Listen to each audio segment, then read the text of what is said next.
Oh, hello. I was like, gonna take a sip of my drink. And just kidding. Hello, everybody. My name's Katie Quixotic. We're Average Heroes. Woo! Welcome. Thank you for joining us on this Saturday morning. We're excited to be here. Even though I look tired, that's just because of my allergies. And also because I'm a little tired, but I'm still excited to be here. And I'm gonna let everybody introduce themselves. And I think we went backwards last time on principle. So we're gonna go forwards this time and start with Carl. Hi, I'm Carl. I'm playing Lafcadio Whitehorn, and if I look tired, it's merely special effects and acting on my part. I'm Vinny. What else am I supposed to say? I forgot. I play Kale. He's a cleric, and if I look tired, it's just because I'm getting old. Hi, I'm Casey, and today I am playing the champion of Timora and Paler of the Plains, Heckler Big Fire Chickens. She would fight the storm, Slayer Shadows, Bane of Bashaba, Yep. Nos, the boss. Nah, I'm just tired. Like, that's legit. I'm glad that this has become a thing right now. Hey everybody, I am John, the dwarf of Marabar, master of the axe, and let me the drought, travel the place, destroyer of shadows, deliver of sudden death. I am Wampum Thunderbelly. Good morning, and thank you for joining us. My name is Graham, my name is Graham, every day. And I'm playing Taz and Evrio, and I am awake and ready to be here. 7 coffees in, can't stop, won't stop, heart's gonna stop, maybe. There we go. Oh, it's okay. Oh my gosh. Who would like to do a recap from last week? Nobody? I did it last time. I mean, I'll do it, but do you guys really want that? Carl, I'll do it. Okay. do it. I'll do it. Nice. Last week, shopping. Back to you, Katie. No, Basically. Kale went back to Loudwater and sorted out the library situation. So now that's in excellent hands with Dora the Restorer, making sure that it gets up to code. You want to make sure that you're not fined or anything like that. That buddy side adventure with Kale and Tazlin revealed some shared dream themes regarding maybe Salune, maybe someone else, I don't know. And the other 3 were back in Westgate shopping for stuff, preparing for their trip to what they assumed is the Shadowfell, but today we'll find out where we're going next.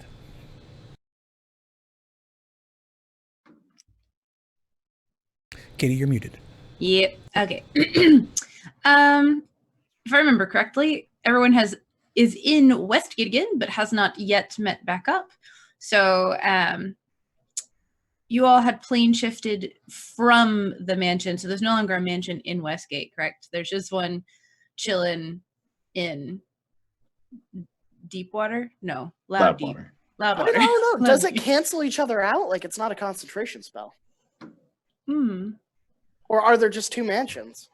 There might be 2 mansions. You know, I've never thought about that before, actually, now that I think about it. Does the spell specify where they're not canceling, or like casting it again cancels out the previous one? Now we have to go look, because there totally could be just like a mansion right there for you. Great job, Graham. Oh my gosh. Spills. Oh, I forgot you have like almost, oh, here it is, mansion. It does not specify. I have read the entire spell. All right. In that case, there's totally still a mansion here, as far as I know. So you all make it back to the fountain, where I believe that's where you had intended to plane shift, correct, Kale? Yep. Okay. And the rest of you are heading back to, or have made it back, I guess, whichever you would prefer, the temple. Is there anything else that the three of you who were doing your shopping episode would like to do before you head back? I know you pretty much procured everything that you were thinking of at the time. Anything else come up in the time you've had to think about it? No? Okay. Make your way back with your potions and your progress towards perhaps procuring yourself a special mount and staff in hand, Lefcadio. You wouldn't have had enough time to really figure out what it does per se, since you just kind of asked and they said it was a bit wonky and you're like, cool, I'll take it. So you would need to spend some time with it in order to figure out its properties, or if you just hand it over to Taslim, Taslim will have to do that. Yeah, I don't care what it does. I'm just giving it to him. Okay. All right. So, did you all have a plan for when you met back up, or is this the sort of like, we'll all filter back into Fortune Boon Hall eventually, and then we'll talk things over again and see where we're going to go from here? That's what I assumed. We'd be heading back to church. Let's just start wherever it is that you all meet back up. It's going to be outside. It's going to be like grabbing post-lunch again to eat again, knowing the appetites of some of the members. Yeah, I'll be in the kitchen informal dining area. Okay. Chomping on something while my other hand is going to town on my journal. Nice. Yeah, so everyone can slowly filter into the more informal mess hall sort of area. Find Nos having a snack and writing. We're back. Trip was nice. Everything was sorted out. I've got somebody that I trust working on the library now, so that's nice. Were things in here? What's wrong with me? We did do things, yes. Here you go. And I'll put I'll put 4 of the supreme healing potions on the table, as well as 4 of the vials of holy water that Ryman gave me before I left last time. I'll see that and drop 4 superior healing potions in the cache of potions. So this is the good stuff right here. Oh. And then Ryman gave us these, thinking that they could come of use at some point. I'm thinking it might be similar to the whole someone else's divine power in the Temple of the Seldarin sort of situation. Maybe if we get caught with our pants down somewhere, we can use this somehow. Okay, great. Wonderful. Super I useful. intend to keep my pants on. Thank you very much. That does sound like a wonderful plan. That's, you do you. You probably should take them off once in a while. Noted. For a couple of reasons, but we can address that later. It's not really important right now. Anyways, Taslim, you've got a dagger currently being silvered over at Gondeth's, which we gotta go pick up later tonight. I gotta make a stop by Aurora's Emporium to see what the situation is with Pickaxe. And Kale, I have made a short list of places where I think that you would want to find people. Perfect. Oh, that reminds me, Taslim, check out this staff here. I'm assuming that Taslim doesn't get in very many fights prior to joining up with our crew. So to upsell his appreciation of the staff, I'm going to do a couple of martial moves and show him how awesome it is. My, that is such a wonderful step. I knew I could count on you. There you go. The folks say that it does have magic, like you asked for. Got it at a steal. So here's some change for you. And I give him the remainder of, I think it was 300. I think it was like 150. 225. 225. Nice. That's more than I thought. All right. So you see, it's made of a nice sturdy metal. It's got these nifty amethysts. I think are a real nice touch. And like I said, magic, I don't know what it does though. Good luck. Well, I certainly appreciate it. I'm going to put it on the table, and I'm going to have Ysgard come over here. And I'm going to cast Identify through Ysgard and not touch it. He has learned. Oh, I love it. That's character DMs development. hate him for this one simple trick. So you cast Identify on it. You find out that it's not cursed, because Identify will tell you that, I believe, right? Mhm. Yeah. Yes, it does, Vinny. It really actually does not. I thought it does. That's a thing. Like, it's called out. Like, some items are cursed, and it's not revealed by the Identify spell. Like, Oh, I thought it specifically. says it specifically does. Okay. I mean, well, never you're mind. the DM, and you can decide it does. That's True. fine. I don't have a problem with it. But It would only Some reveal curses. if it was cursed through a spell, like if a spell was affecting it. That's what it was. Okay. So, like, if like a goddess did it or whatever, then you wouldn't know.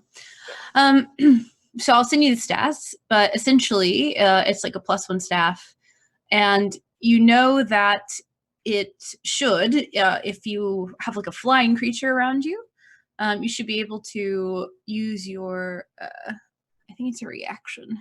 Flying creature you see within 30 feet of you makes an attack roll against you. You can use your reaction to hold the staff aloft and cause it to flare with light, and they have disadvantage on the roll. It's very similar to what Kale does from time to time.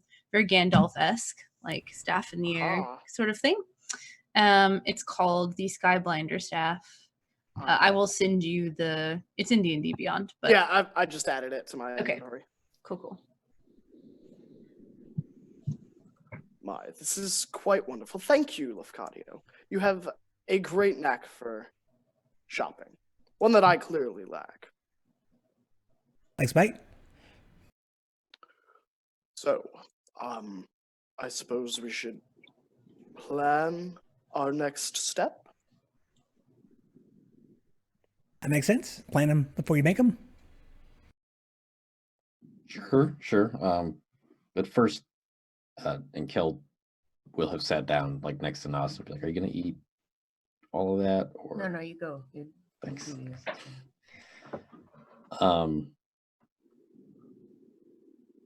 I was trying to decide if he was about to take a bite before he started talking, but he's very polite. He wouldn't do that. So how about that list? Right. So I figured we could start, if you wanted to, at Morningstar Haven. It's the temple to Lathander. It's pretty big and it's pretty populated.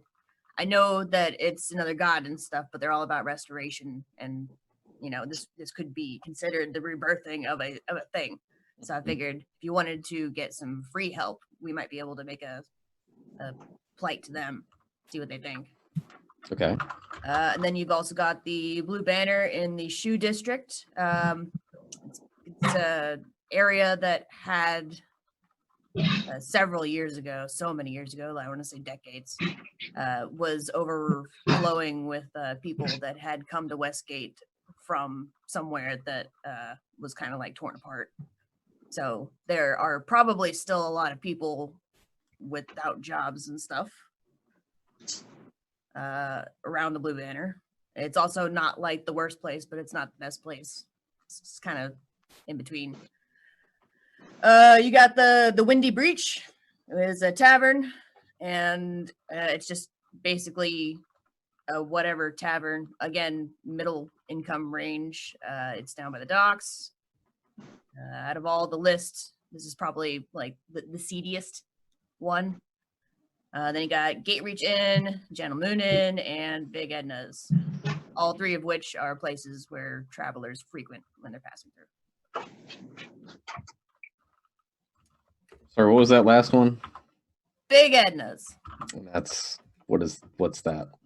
It's just it's more of a, it's a smaller, like in Gate Reach Inn and Gentle Moon, and a lot of people pass through there.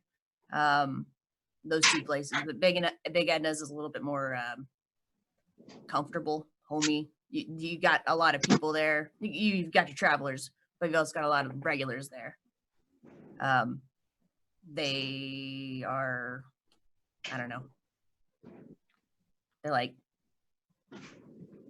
They're not gangs that frequent there, but they're like cliques. Hmm. But they're usually some pretty big dudes. That can I'm do sorry some to heavy lifting. interject. Is this a list for folks who are going to be potentially working for the folks back in Loudwater on the library? That's the plan. Yeah. May I recommend not the Blue Banner? Just striking that one off the list. I worked there for a bit when I was here, and I don't think they're the type. Okay. I'll take that under consideration for sure. Why exactly? I mean, could you elaborate, or would you prefer not to? Oh, they're the spoiled rich criminally type, so probably not ideal for manual labor. I know that. But that was kind of the reason I was there. So no need for the elaboration, I don't think. But just that's why I would avoid it. That's the reason you were there. Okay. Well, yeah. You don't clearly. I'm not going to press. Why would I press? I know everything about you that I need to know right now. Okay. Good. Great. That's the list. I have the list. We can go to Morningstar Haven and I guess the other places that aren't the Blue Banner after this, I suppose, and see what we can round up. Look, I'm just frowning deeply. I seem to have been affected by the information that I did not know about the Blue Banner. It's like they spent so many years pulling wool over my eyes every single time I walked in there, and they got away with it. So yeah, we'll just avoid the Blue Banner, I guess. Anyone else? What else, guys? Before I say more things. Oh, are we still talking about places in town? We can be, yeah. Then I have nothing to add. Okay. Thank you. You're welcome. All right. So longer term ideas. I think Taslin and I have been kind of called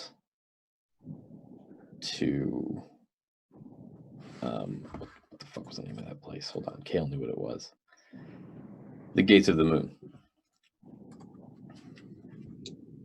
which is the divine realm of Selune.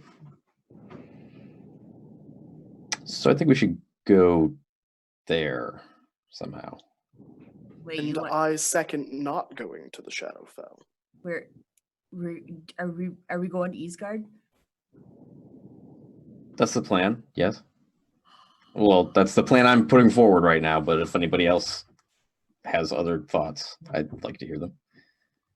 How would that benefit us in our quest against Shah?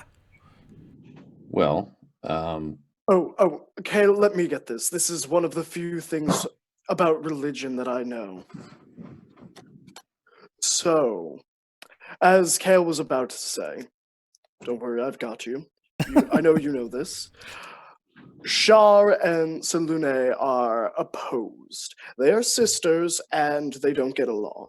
So who better to visit than someone who hates the person that hates us? The enemy of an enemy is a friend, that sort of thing. Well, I don't think she's our enemy. She has most definitely saved me. Right, the enemy of our enemy. So. Oh, yes. All right, yeah, that makes sense to me. Is there anything you want to add, Kale? I think. Hold on. I'm really grasping this religion thing. It sounds like it. Out of character. Oh, back in character. Okay, never mind. The stream was down for me for a second. But anyway. Yeah, me too. Okay. Well, we're back, everybody. If you missed anything, it was Taslin being very knowledgeable about religion and saying that, Selene's. I'm not. Why am I saying it again? I don't know. Do you want me to paraphrase? Yeah, you paraphrase. He said Shar and Selune are sisters. They are opposed. They don't like each other. And Selune saved him at some point earlier in the season. I won't spoil for you. Awesome. Yeah, so Selene is not our enemy in any way. She's just full bore our ally at the end. Not having to go to the Feywild pleases me. Great. That's also roundabouts where Mom is. Yep. Yes. Whose mom?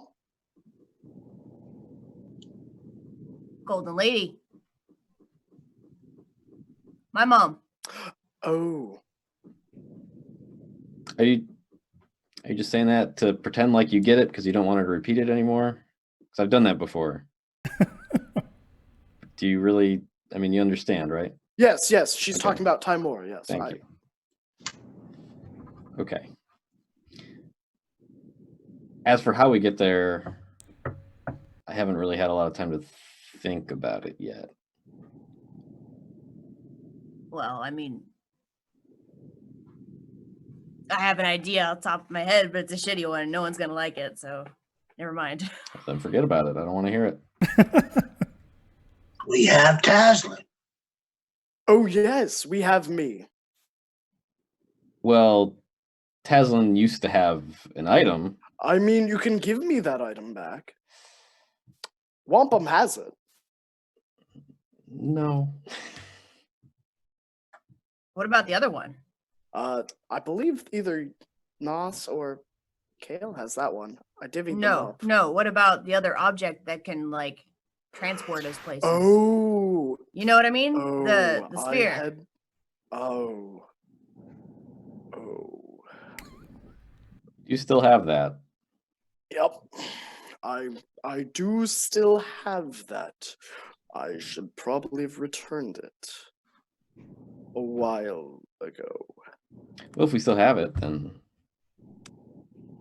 might as well use it, and then we could just use it one more time after that to take it back. How does that work again? Just to Well, I remind have me to know and no the one else? combination for the specific. I think I can teleport everybody with it, but I think I need to know the combination to go to the right plane. Yes, you'd have to.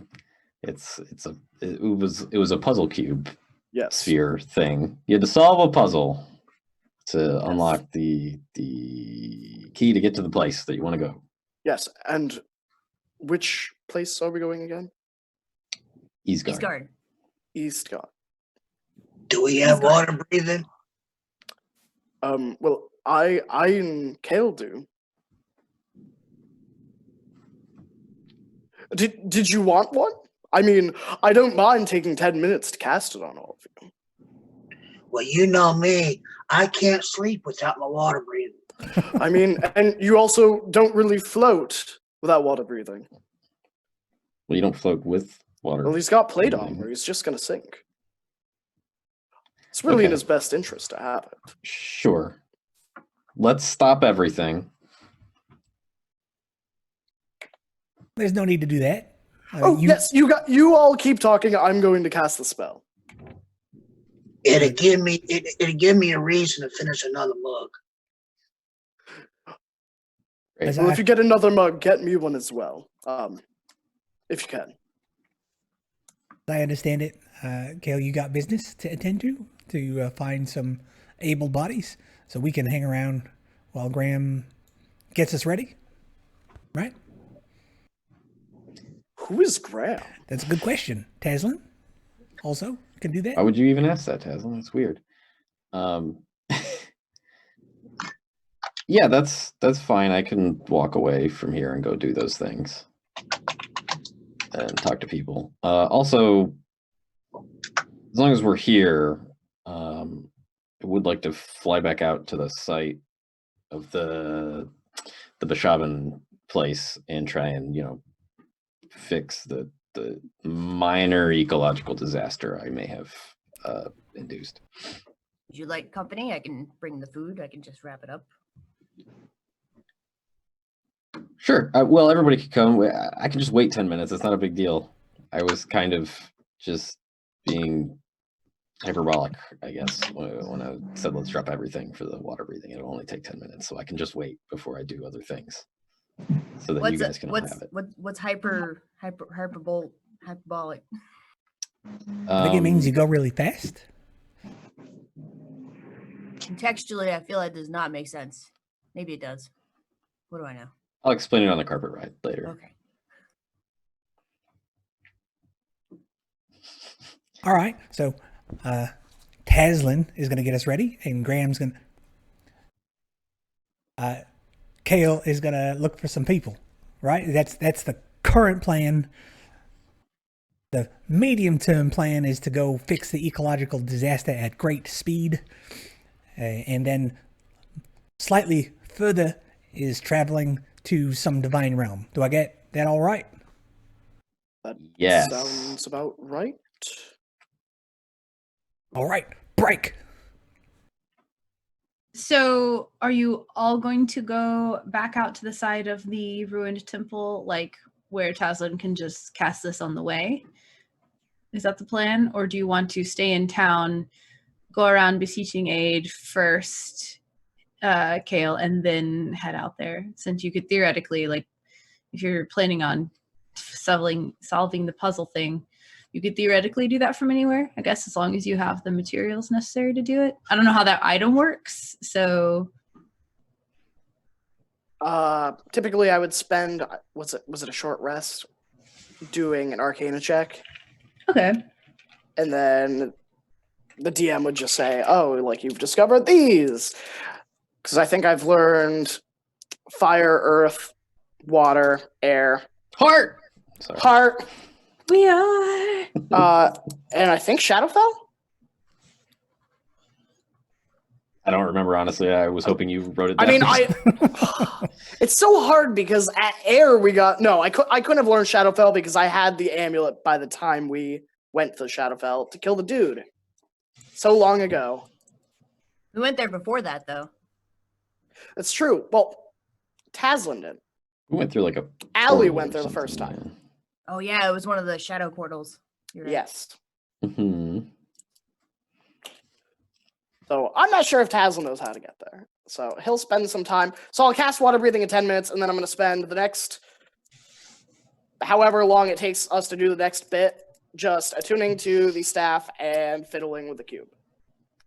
So essentially, it's not that you need to know the combination, or I guess like you do in the end, but it's not something you have to go and research. You literally like Rubik's Cube it, and then like it works or it doesn't, and you're like, ooh, okay. It's been so long, I literally do not remember. Yeah. Okay. So how many planes are there in here? And then The we ended up in probability. the hells. 2, 3, 4, 5, 6, 7, 8, 9, 10, 11, 16? 12, 13, 14, 15, 16, 17, The outers, 18, yeah. 19, 20, 21, 22, 23, Oh. 24, 25, 26. Does that count the hells? Nope. 27, 28, 29, 30. There's 9 of 31, those. And then, So 45? and that 35. 35, I mean. And then negative and positive plane would be 47. And the infinite layers of the abyss. 1, Yeah, we'll 2, count that 3, as 4, one. 5, 6, 7, 8. So 48, 47, 48 possibilities. I'm Let's go asking with because that. okay, we're gonna say 47. Sounds good. Yeah. We can make it an even 50 for math. Easier math. I don't know. Yeah, just a few extra layers of the abyss. Yeah. I mean, did we count the material plane? Yes, I counted Mhm. material plane. Okay. And what's the item called? I've always just called it the Rubik's Cube, but that's just me. It was called the spherical gate. I know you all have spoken about this thing before, and I'm sure that I have like pulled up this item and looked to see what it did. But it's been a little bit of time. It's a customized version of the cubic gate. Oh, I see. I see. That's right. Okay, I know how gate cubes work. So perfect. Okay, so then yeah, are you going to go around the town asking for help from other temples first, or are you just going to head straight out to the Bishavan site? I guess is the question. I was gonna go ask for people first. Yeah, I figure people can wait. How far away is the Morningstar Haven from here? Not far at all. Okay. The temples are pretty located together. Makes sense. Temple district. Just describe it to me in general terms, and I will just fly over there real quick while you guys are getting water breathing, and then I'll come back. I do. Okay. Awesome. So questions then for like Kale's goals here. Are you specifically asking for help for the one library that Dora is currently working on, or is it more of like finding people of the faithful to send that direction so that when they finish up that work, they can go over to the bigger one? Like, how many people are you looking for? I mean, as many as want to go. So his angle would be like, they've got a big religious restoration project in the works. He'd want to talk to like the leadership of Morningstar Haven and just tell them, if anybody wants to go, I will make sure that they're rewarded. They're going to be restoring that temple to Denier, and they will be. That's it. The end. It's kind of he'll tell them where it is. Obviously, it's kind of far away. Okay. So I'm looking. I need to type in D&D. I looked up Morningstar Haven to glance and see what it's like made up of essentially, and it was a bunch of Minecraft stuff. So that's not what it is. Morningstar. Tis a silly place. 'Tis a silly place. We shall not go there. Okay, so this is only looking up the weapon Morningstar. That's fine. We'll make it up as we go. Okay, so this may be completely apart from canon, and I apologize for that. So the library itself isn't, like the one in town isn't super huge. You can still, of course, send as many people as you would like. Keep in mind that I don't remember, I don't think you really told Dora about the thing in the mountains, but you did kind of hint that like there will be more work when this is finished. That's so right. Yeah.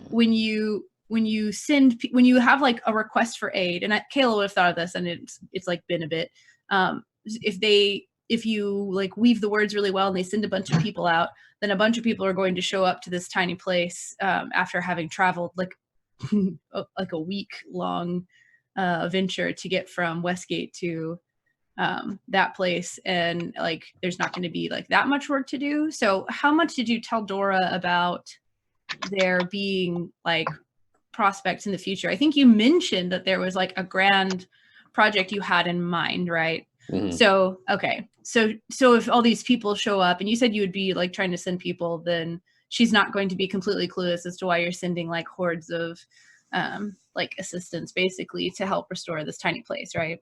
Yeah. Okay. That sounds reasonable. All right, perfect. So you arrive at Morningstar Haven. I don't know why I can't seem to find anything on like how big it would be in a city of this, but I feel like in Westgate's a pretty large city, so this would be like a decently sized temple that has like, it's not going to only have like 5 people in it or so.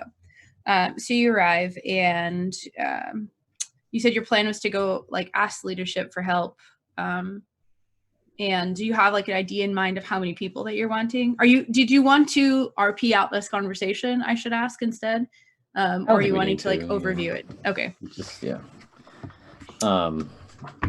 Yeah, basically the idea is he's just telling the leadership to like put out the word that there is a great religious like mission that can be done in Loudwater, and that there will be physical monetary rewards for those who want them, and spiritual ones for those who want those.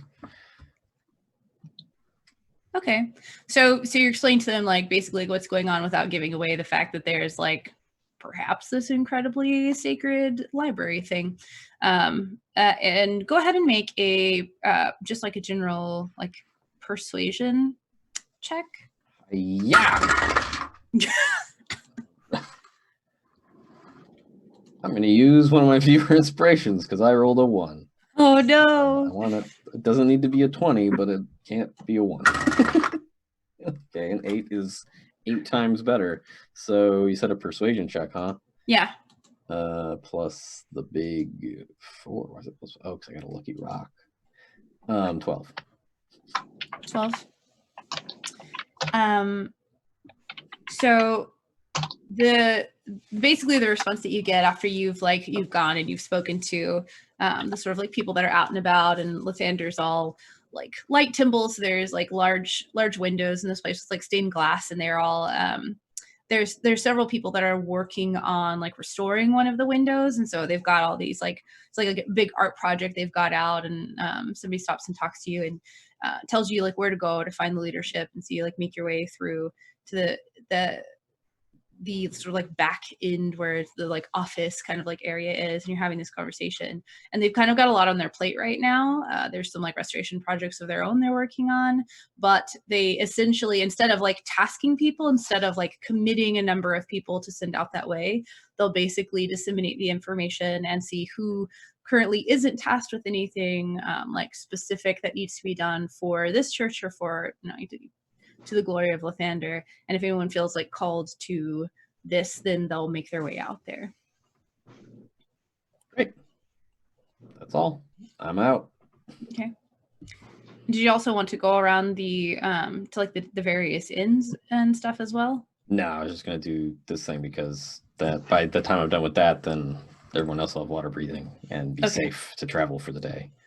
That's true. Okay. So yeah, you feel good about it. They didn't seem like unreceptive.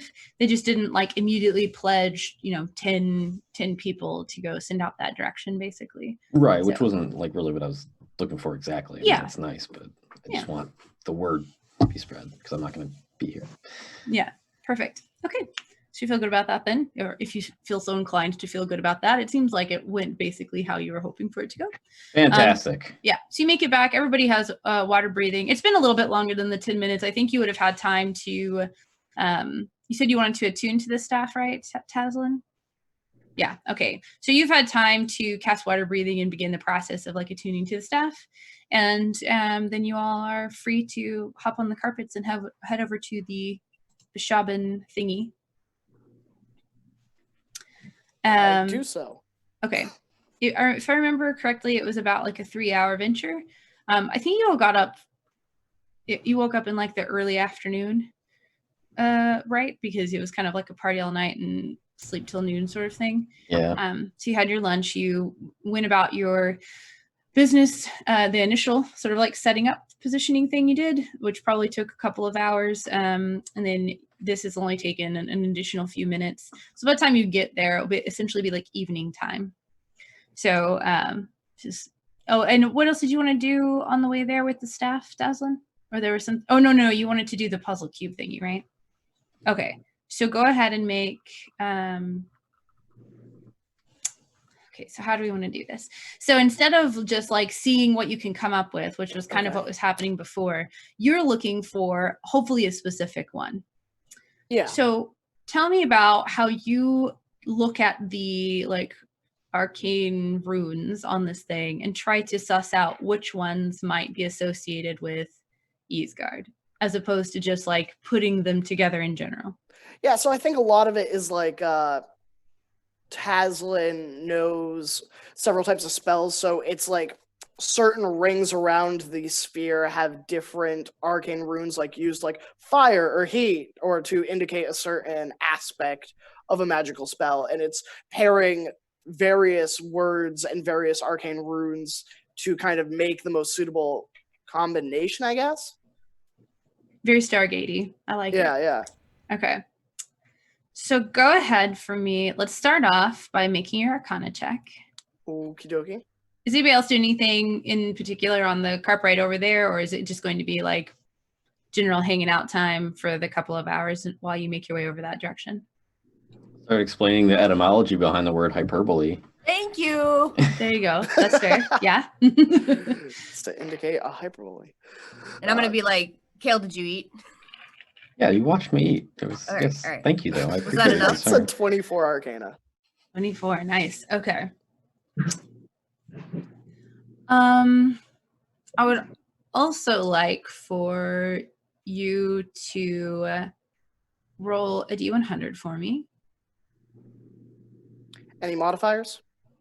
Just I like doing random chancy stuff in 76. there. Okay. So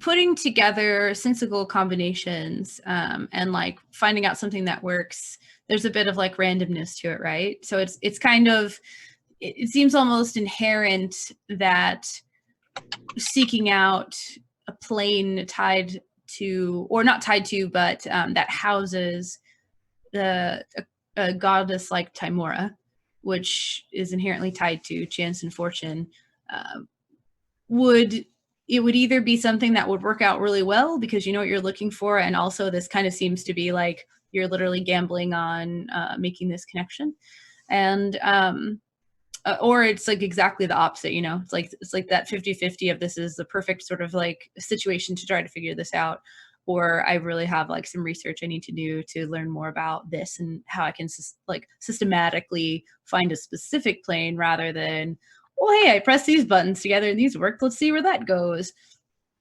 So I want, all this is going on. It's Kale and Nas on the smaller carpet and everybody else on the big one, right? But you all are still like doing the fly next to each other kind of thing, right? Kale is talking to you about like hyperbole, Nas, and you're like learning about not only the meaning of the word, but the etymology, how it came to describe this sort of attitude that he was displaying at that moment. And I want you to make a religion check. 19. Okay.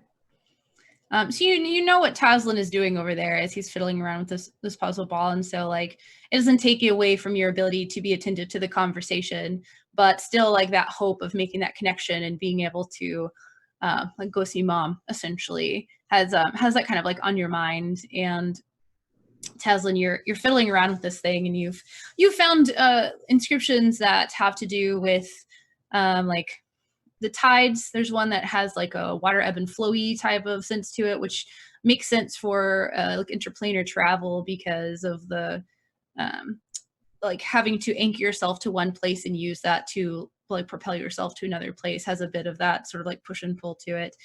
You were able to locate one that that seems to symbolize like Earth, which, you know, in another combination was how you figured out the plane of Earth, but knowing that Selene's realm has Earth motes, you think like this is probably a good idea because she's inherently tied to like ebbs and flows, Earth, like watery type stuff.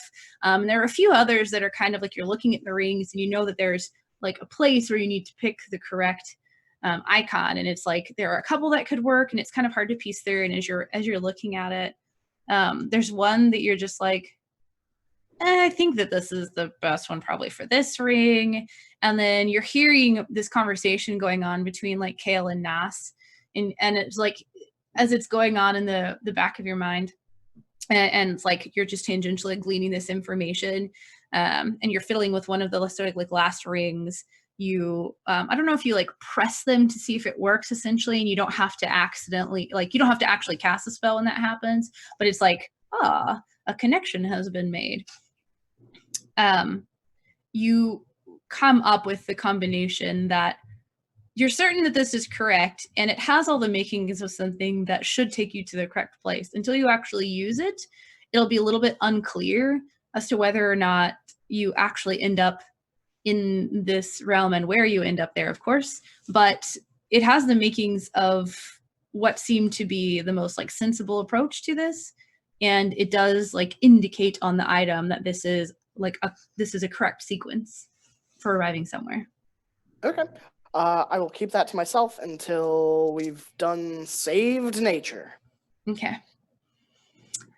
So what is your plan for arriving at the mentioned ecological disaster there, Kale?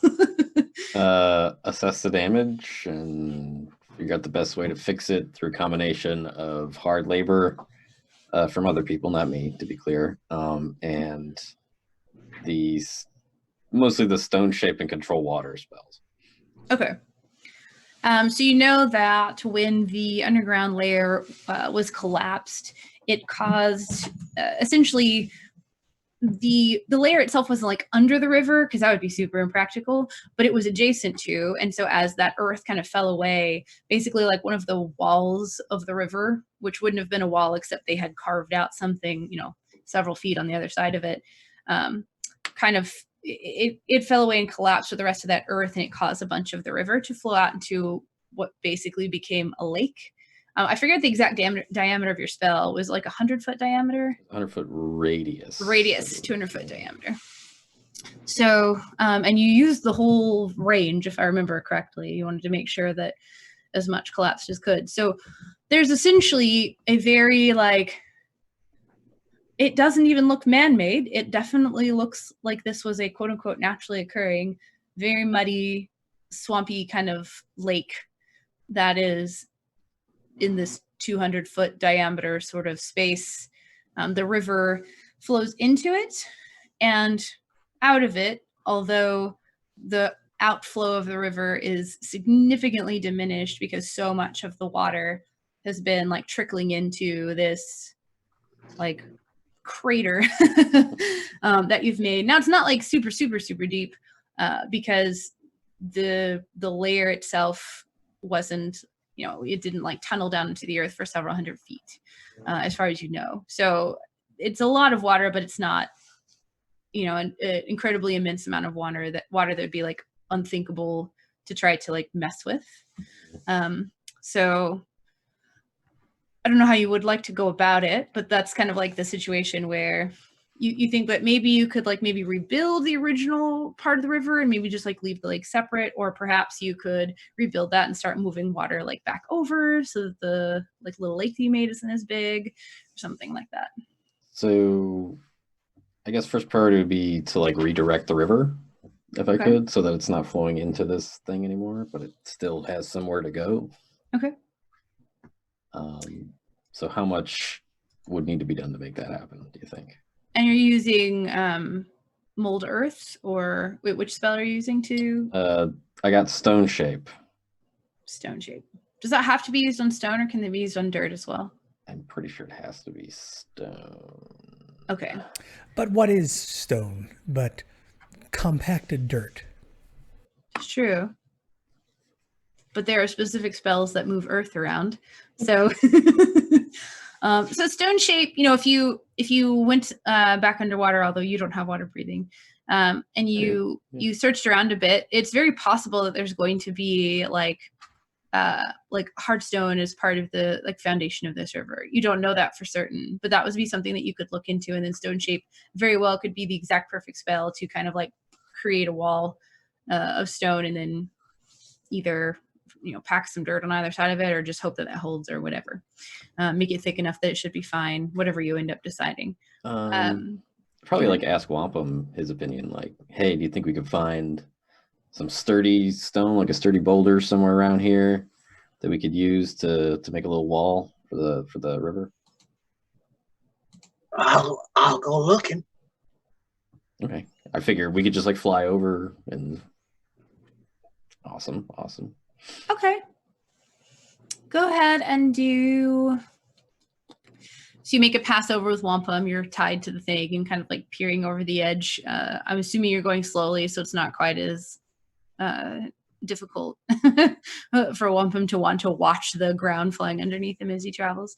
Go ahead and make. I know you have advantage on rolls for like checking out stonework. So I guess in this case, it would be. You tell me what skill you think Wampum would be using to try to like identify rock that you can see above ground that indicates there's going to be like a large source of it underground in this type of an area. How about insight? You know what? For a dwarf looking for stone, that makes perfect sense, actually. I see Wampum. I feel Wampum leaning, so I just reach back and grab him a little bit while I'm driving. Makes sense. That would be, let's see, that is a 14 plus 8, so a Nice. 22. Okay. So you're kind of like doing this like circling motion out from like the epicenter of this, kind of like scanning the area to see if you can find like a source of like stone. And there are the terrain here is very uneven, and there are like little outcropping and like rises in the soil that do have what seem to be like almost like the stone like retaining wall type of thing, but it's just like where the stone naturally is, and that's why the earth is not like washed away from rain or the river there, because it's kind of like holding it back. And there are a couple of like protrusions above ground that seem to be like based in stone. They're not immediately adjacent to the river, so you might have to like move some of the stone over to that sort of an area. But if you have the tools to do that, or whether it's a physical tool or a magical tool, there do seem to be a few good sources of stone in the area. And it's not the soft stone like was it like limestone that's really soft and susceptible to water? It looks like it'd be something that would hold up. How big of a stone ye be thinking? 5 by 5, preferably. Well, I'd be seeing plenty of them down there. Do you think you could move them into this position over here, and I'll point over to wherever we need to make the wall? What you be thinking that me dwarf muscles can move that? Yep. Or that your, dwarven knowledge of working with stone would lead you to be able to figure out how to make like some sort of like fulcrum or something. I haven't done a whole lot of masonry in my life, so. Yes, we can move it. Great. Yeah, if you guys could just get it into position. I mean, of course I'll help. Once it's there, then I can reshape it to make it better. It's best you just let me move it and you do your magical thing. You got it. So I'll swoop down towards the thing, the rock, Okay. to drop them off. So what's your plan for moving these like bouldery type things? Yeah, go ahead, Nas. I'm jumping into. Okay. Just I feel like boom. this is right up your alley, basically.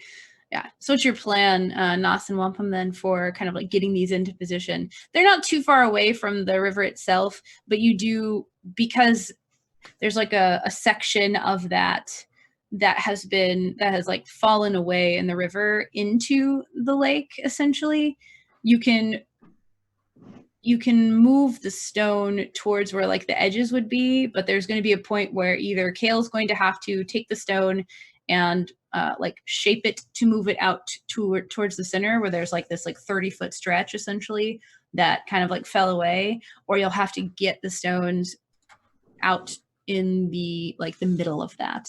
So what's your plan for doing? I'm not saying that would be like difficult or that you two aren't strong enough for anything, but it's more just like, where are you positioning them? What's your plan? So how far do we got to move it? So it's if I send you back to the picture of the area, which I will do, boop, on roll 20, you should be there soon.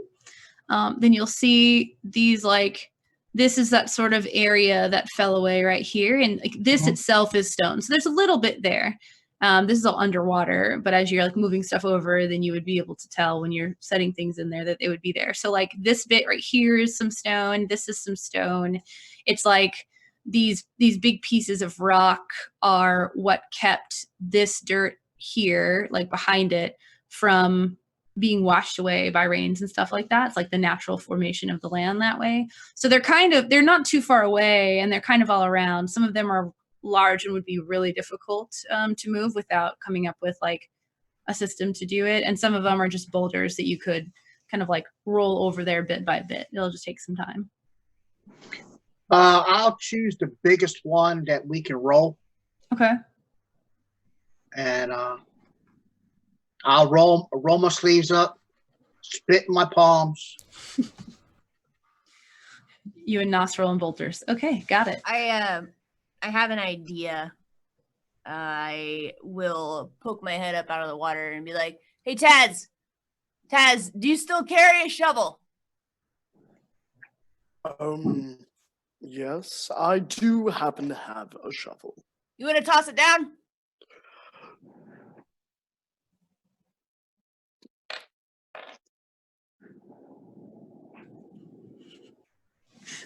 Very Mary Poppins.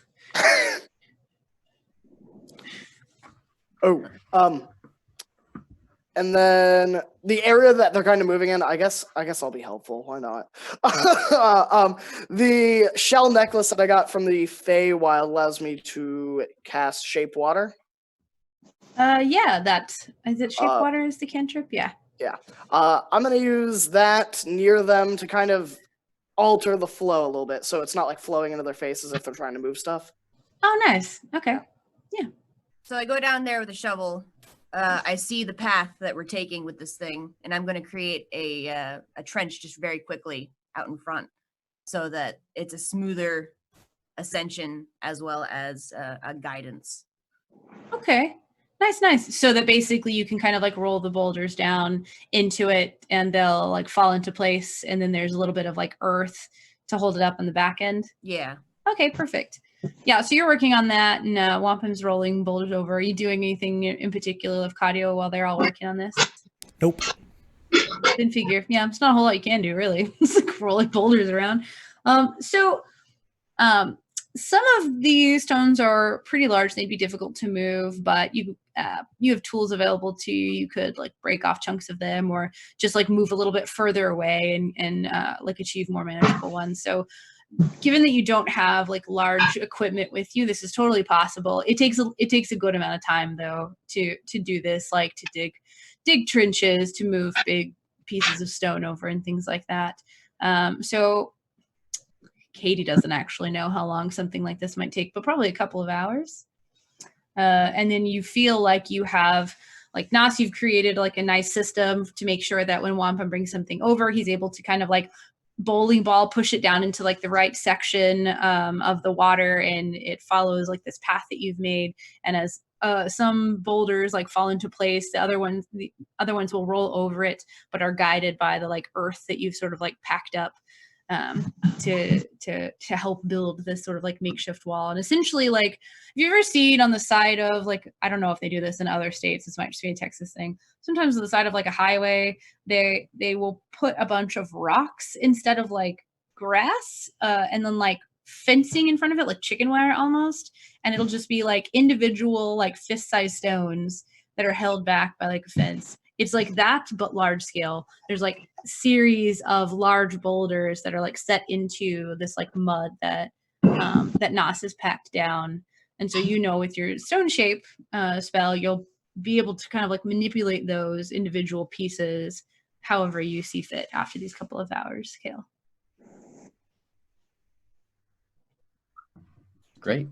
Yeah, so whenever they get everything into place, Kale will come down on the carpet, careful not to get wet, you know. And he'll, you know, hold the drift globe out in front of him, and he'll say some stuff, and then he'll tap the back of the drift globe, and just radiant energy will go out and onto the big rock, and then make it into a wall. Okay.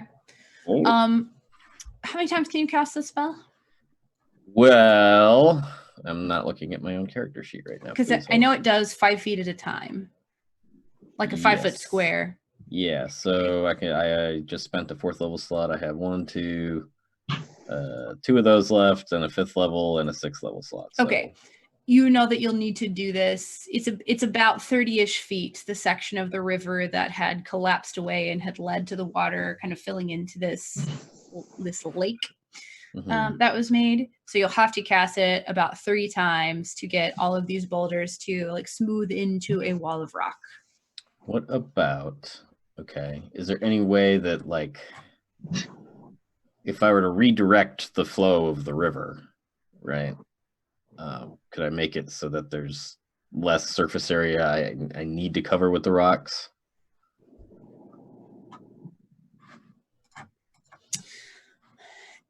Yes, but what you would need to do to redirect the river would be to have a spell that could literally like just dig a trench. And if you had that available to you currently today, then they wouldn't have need to go through those 2 hours of labor to do all that manually. Well, so I can make the water do whatever I want in 100-foot square, basically. Yeah. No, for sure. Okay, so unless I don't know the full like details of that spell, control water means you can move the water. So you could redirect the river away from that area, but you would literally just be picking up the water and moving it and dropping it onto land, right? Because the earth and shape is still going to be there. Unless that spell like moves the earth around the water too. I don't think it does. Only in as It's much more as like Watermancy, where you're like, woohoo, I just pulled this big, huge bubble of water out of this lake, but now it has to go somewhere. And if I drop it over here, it's just going to like on the land. Like, right? That's what. Yeah, no, you're right. Okay, so you said It was a good effort, though. 30 feet. And I'm doing 5 feet at a time, so it casts it however many times you said. Math, 6. So 3 times. Oh, 30 feet. 30 feet. You Just said 30, kidding. right? Yeah, it is 30 feet. Yeah. And I said that, and in my head, I was thinking it was 10 foot, even though I knew it was 5 foot sections. So yeah, you definitely have to cast it several times to get that done. I'd say it's not quite 30 feet, so you could get away with like 5 castings of this. Okay. Because it's like that's like a give or take sort of thing, and as you kind of like smooth everything together with Nos having created the like trench and everything too. Like it's one of those like 25 to 30 sort of things, so you could get away with 5 castings and it would be fine. 5 castings total. Yeah. Okay, so Kale will go to each 5-foot section wall and do that. So 2, 3, 4, 5. So it'll take like a couple minutes, and he just keeps going through the motions over and over again. When he's done, he's tired again. Not as tired as when he cast Earthquake, but he's just like, awesome, great work, everybody. I have a headache. I'm gonna go. Let's just head back. Tomorrow I can come out and just real quick do some stuff with the water, and then we can do whatever else we wanted to do. Is that cool? Is everybody good with that? So we're staying for another day. Is that what I'm hearing? We should, yeah. I'm pretty spent. I mean, I don't mind staying another day or another. Here's your shovel back, by the way. Here you go. Oh, thank you. It's wet. I'll shake it off. I'll prestidigitation it dry. There you go. Yeah. So if you shake it off, you're gonna get muddy water all over yourself. Yeah, don't want that. Nos, would you mind if I rode back with Kale? Not at all. I'll tell you how to steer the carpet. That I would appreciate that greatly. Yeah, it's celestial, right? Yeah, the celestial word to make it go is this. Like this? You nailed it. You're a natural. Actually, that is, if you ever want to teach me some more celestial, I would not be adverse to it. I mean, I taught Kale celestial, but he's got a real knack for languages, so I don't know if I'm necessarily a good teacher. Maybe he would be a better teacher, but if he's too busy, sure, I'm happy to fill in. Thank you. Yeah, I'll take it from whoever wants to help. All right, so I'll start playing with the carpet. It's like surprisingly intuitive. The real clincher is knowing the command word, and then once you know that and you speak it, it's kind of like you don't have to learn how to steer it. It just sort of does it. What you want the carpet to do, it does. It has like a link to you once you've kind of like activated it. So you might have had that sort of like initial fear of I'm gonna have to get used to this, but then as soon as it begins to happen, really natural feeling. You know what I mean? Travel with it. After I play with a little bit, I'm gonna look over my shoulder at Wampum and Taslin and just start Do a spin. Do a twirl. Do it. Just keep doing it. Hey, I'm your driver. Knowing Wampum doesn't like it, I'm gonna try and goad. No, I'm just doing all sorts of crazy tricks. I hope they make it back. So if we're going, then I'll start up a conversation with Kale. Are you asking me to start a conversation? Oh no. Oh well, yeah, sure. If you want to, we got a conversation just locked and loaded. Oh no, I don't. Okay. You go for it though. Mate, I've been back from the Feywild for a bit, and I've been meaning to talk to you about my time there. I know you're a bit tired from the efforts you just expended. Is now a good time? Sure. Yeah.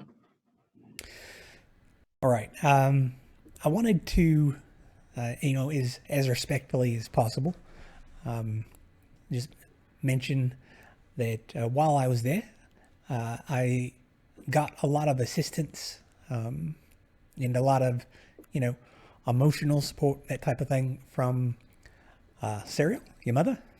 And I know you guys didn't leave on the best of terms, but I just wanted to, I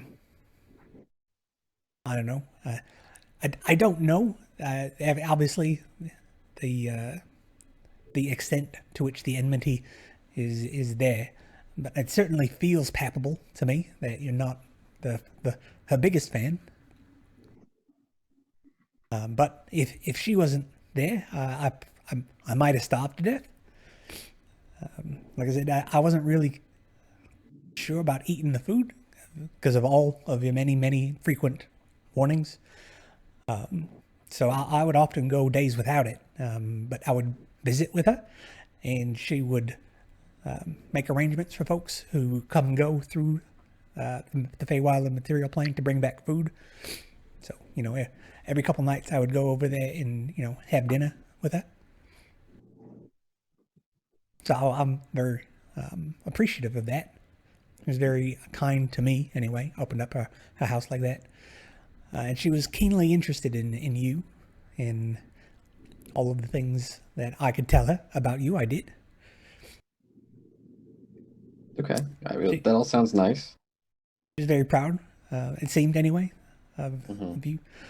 I reckon that there are a few things about her that you didn't get a chance to learn, and I don't feel it's right as your friend for me to know those things and you not to know those things.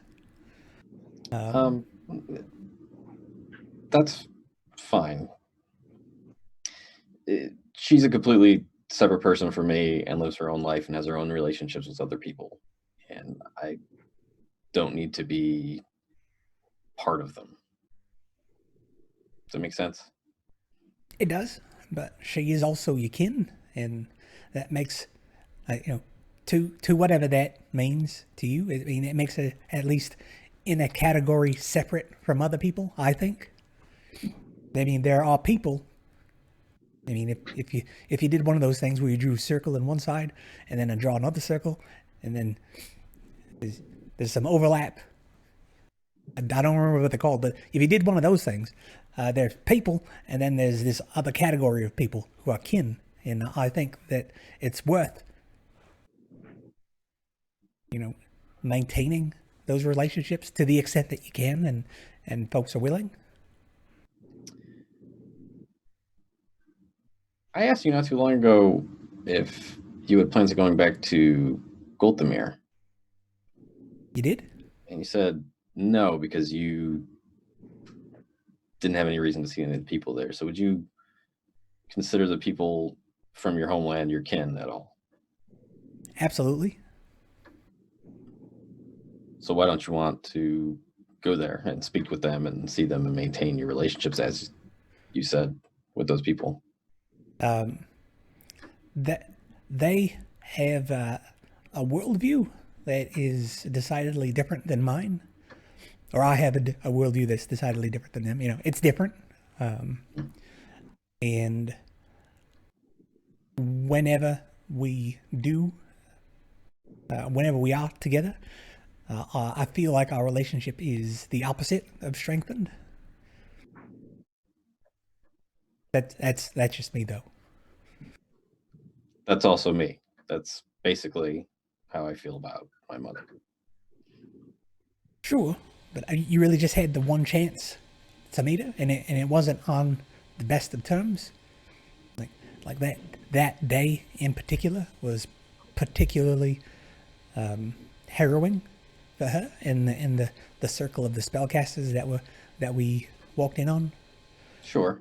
Of note, there were about 50 years worth of days before that where she could have at any time come to see me or speak to me or my father, but she didn't. So I don't feel like the impetus is on me at this point to do anything about that or to make her like me or whatever it is you're getting at exactly. She likes you plenty, mate. There's nothing you have to do, and I agree. The onus is not on you to do anything, and hasn't been on you to do anything. But as far as that span of time that went by and she didn't reach out to you, I think I have some insight onto why that might have been. And that's what I wanted to share with you. But if that is not something that you're keen on hearing, then I'm not going to force it on you.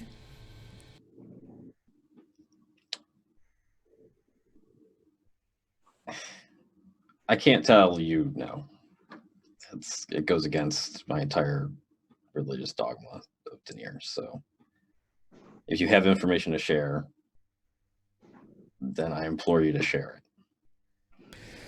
it. Well, she, when she went to the Feywild, she did remarry. And she did have another child.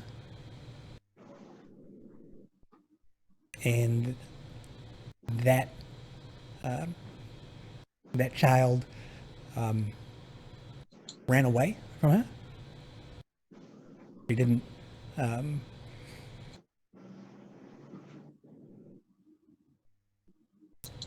didn't see eye to eye with her mother, I guess. And then her husband passed. And so she might. I mean, there's a bit of speculation on my part, but there's it feels like that she did not think she was worthy of having a family, having gone through two and lost both of them. And speculation on my part. She expressed a lot of grief about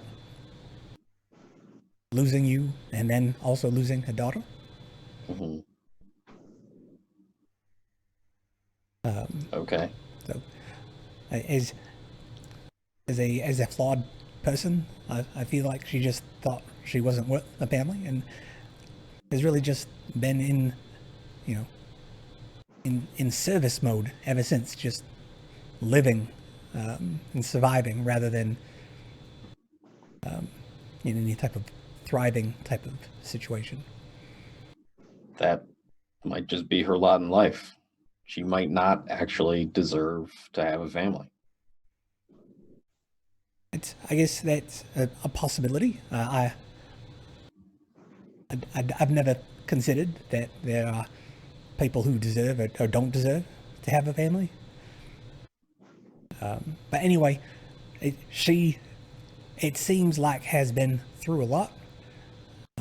Not to play on your own emotions or pity or anything like that, but I reckon that it's not as clear cut as she just not caring about you or lacking the opportunity, more about doubting herself and whether or not you'd accept her. And the reunion that you had, it seemed to kind of confirm what she thought. And again, there's nothing that is on you to do, and I don't mean to imply that there is anything that you need to do. I just wanted to share the information that I learned since I was there for so long, and had the opportunity to get to know her.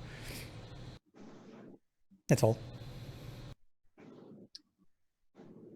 I appreciate you sharing that information with me. That's very kind of you, and you're a very good friend for doing that. I don't know if you ever will see her again, but if you do, just keep in mind that she may have shared certain things with you while omitting other things to make her look like a better person, because who doesn't want to believe that they're a better person than they really are? But that's fair. Some of the things that she shared with me were they were indicative of the type of person who would engage in predatory relationships as the predator. Maybe not with me, but with others. So just be wary. And also, sorry about all the times I told you not to eat stuff there, and that you went hungry. I should have set the record straight before we left you there for as long as we did. No, I mean, it all worked out in the end. Now even more svelte than I was. My clothes have never fit better. So, getting used to all the rich food here for a while, I kind of, I put on a few pounds, so I'm not regretful of it anyway. Well, good. If the relationship between you and your mother is something that cannot be salvaged, I guess I would remind you that you do have a half-sister out there somewhere. I do. I have a half-sister and I have a half-brother. And I guess it sounds like I have another half-sister, but again,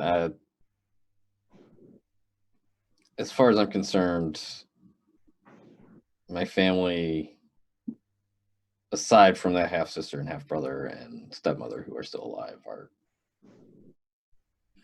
the people I left in Fort Tamal who are still there, like Hugh and Rin, and of course you and Nos and Wampum and Haslin. You're my family, as far as I'm concerned now. Whatever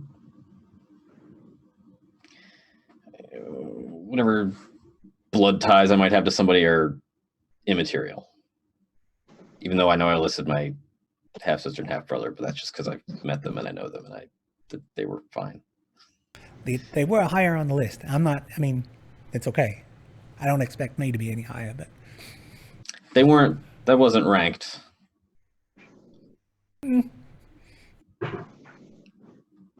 It's just in the order that I thought of them, which I guess is a form of ranking, but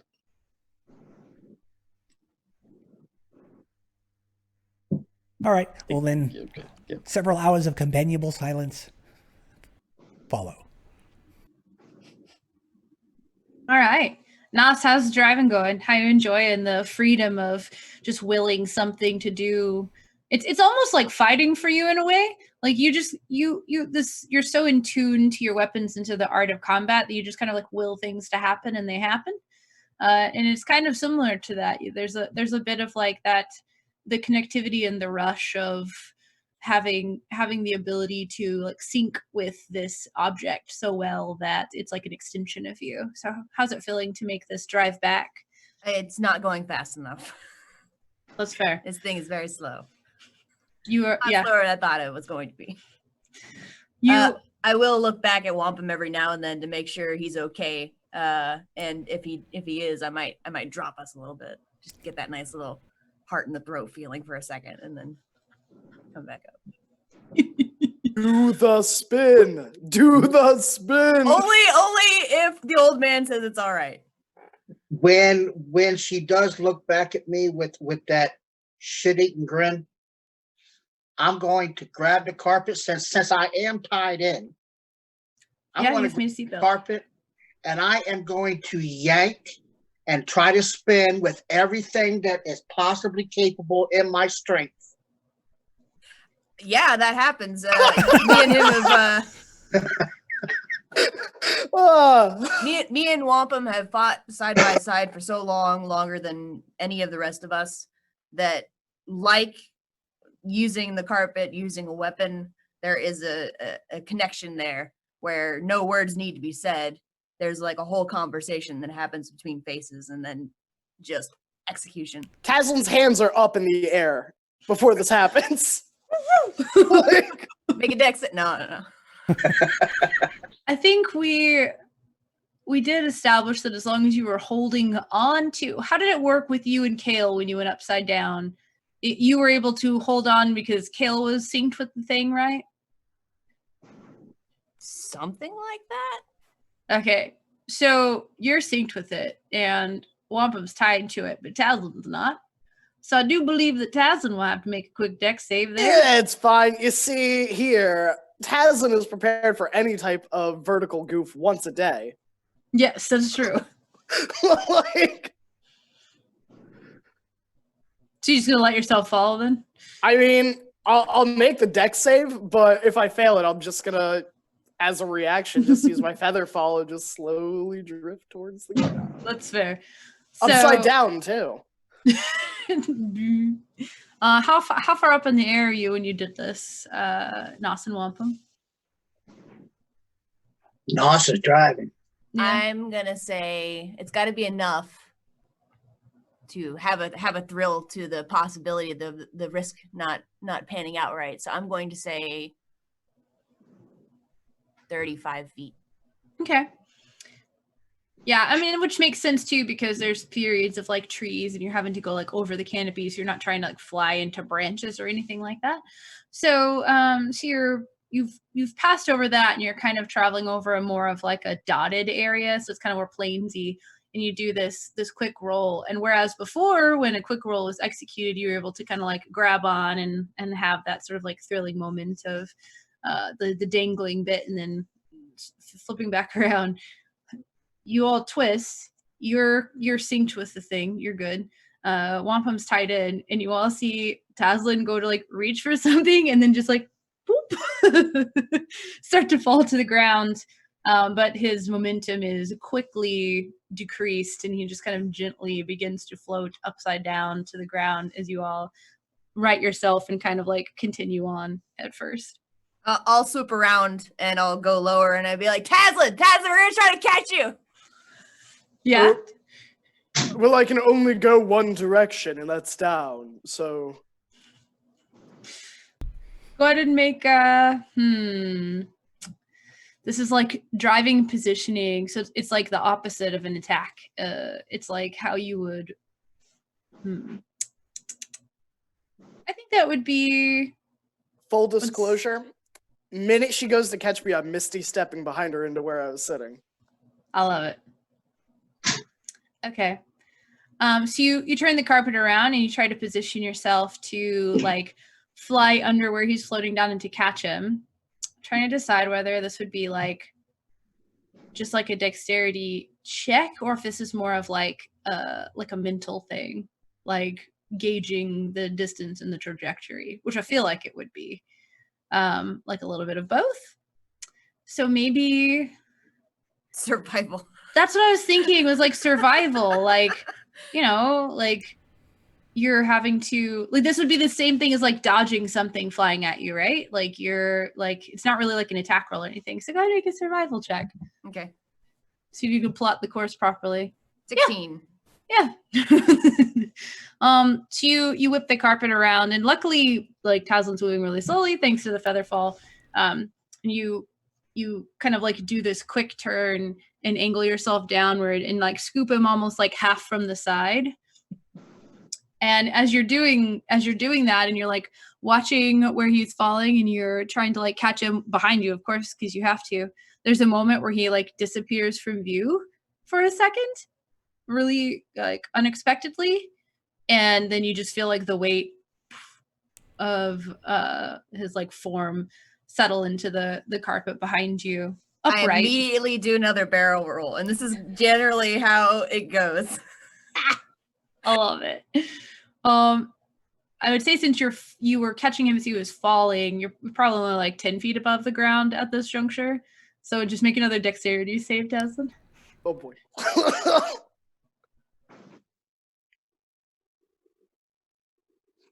Oh no. And you only had the one feather fall I casting only from the have ring, the right? one. So being clever, you see her going to catch you, and you have this plan of like, I'm just going to misty step to where I need to be. And you do, and you kind of like settle down on the carpet, and there's that like, you see like a tensing in her shoulders, Oh and then no. it flips again, and it happens so quickly that you did not have time to react, and you go tumbling down. How fast does this carpet go? Only like 30, I think, right now, because it's overburdened currently. Like 30 feet? Yeah, 30 Or feet. 6 Like seconds? its movement speed is 30, yeah. Okay. Yeah. So I think I could just like, jogging hit the pace. ground and like roll like boom, boom, boom, boom, boom, boom, over the grass. Yeah, a Under a couple of stop. rolls. Yeah. Gonna lay there for a while and not move. Gonna just sprawl out and Question enjoy. his life choices. Yeah. Be like, you know what? Time to just learn that teleport spell. Wampum gives Nos a wink. Do like a backwards high five. Luckily, because this is like kind of like a wild plainsy area outside the city, there's a lot of really tall grass. So so you fall, and there's definitely a certain amount of like rolling and kind of like skidding to a halt that occurs, but it's not like you land on rock or anything. So it's not particularly like bruising or hurtful. There's like as much of a soft impact as you could hope for. And you just kind of like roll through this grass and have this like wet chlorophyll smell smeared across your face as you just lay there on your back looking up at the sky, wondering how you got here. Philosophically, how far wondering away how you are we got from here. the city? Just given the length of the conversation that happened between Lefkadio and Kale, whether or not you all were close enough to hear it, you're probably like about halfway there. Like if you look at I don't know if you guys have the Faerunian map up. I'm gonna come back by and pick him back up. I'm not actually going to leave him. I love it. Yeah. You are the edge of the like mouth of that river is like about a 3-ish hours journey from the city, and you've made it about halfway back. So you're over this like stretch of land where all of the like roads like are carved through the plains from the port city where goods are traveled, sort of thing. So there's not one like immediately adjacent to you or anything, but this is just kind of like a large stretch of like plainsy areas with dotted trees. Okay. I'll wait for them to pick me back up. Okay. I'm just Yeah. gonna lay there in the meantime. And you can easily enough just kind of like swing back around down to the ground, Nos, and look over the edge of the carpet at Towson lying there in the grass. You coming? I don't know. How far is it walking distance? Pretty gosh darn far. Oh, I can drag you behind it. Yeah, just get one of those How- ropes. And how generous. I will remember next time that one of you needs a favor to not help. oh, come on. You And know I fun? will- It was fun the first time. And then I will dust myself off and make them wait for me. And then I will get on the carpet. What color is your robe? Or are your Ooh, robes? black, because I had to go back from the shimmering one because it got cursed. So I have the black dragon scaled original Okay. robes that he had.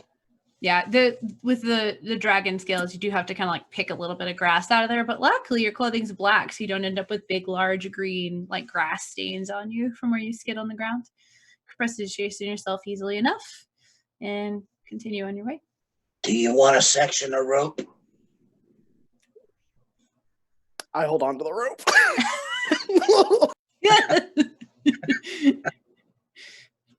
I love it. Okay, yeah.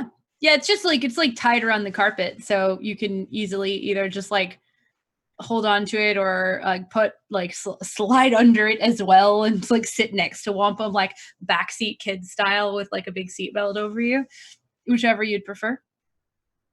And the rest of the trip back to the city is pretty straightforward, unless anybody has anything else they'd like to do. No? Okay.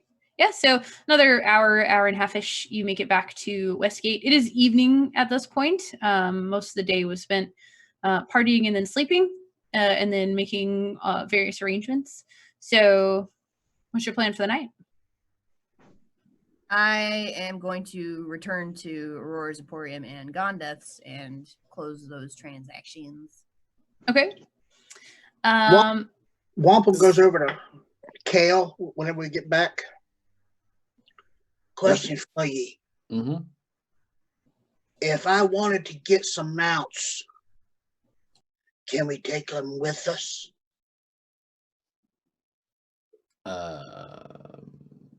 We could. What kind of mount? Let's just say it's going to be a surprise. I'm tired of tying myself on the carpet. Okay. I mean, the reason I left Edra behind was because we're going to a lot of dangerous places. I wouldn't want you to. I don't like the idea of putting beasts of burden in harm's way when they don't understand what's happening and can't really consent to it. Well, I'm planning on upgrading a little bit, something that can take care of itself.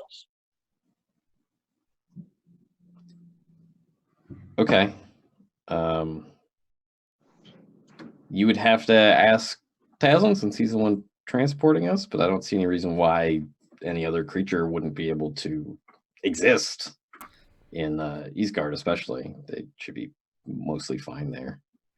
But as far as bringing them with us, I don't know if his means of transportation involves strictly humanoid creatures or just any creatures or what number it is.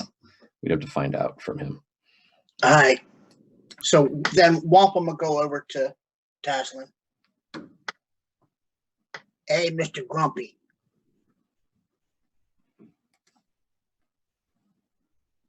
I'm sorry, I thought I heard something speaking. Yeah, you, Mr. Grumpy. Hey, what can I do for you? If I wanted to get some mounts, can we take them with us? I'm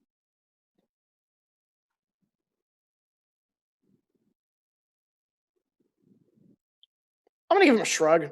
I don't think Tazlin knows if he can or not. But I guess an Arcana check might not help or hurt, depending. Yeah, I think if you've never had to transport a non-humanoid creature before, then yeah, do an Arcana check. Well, with plane shift, I was able to. And isn't the gate cube essentially casting plane shift? Yeah.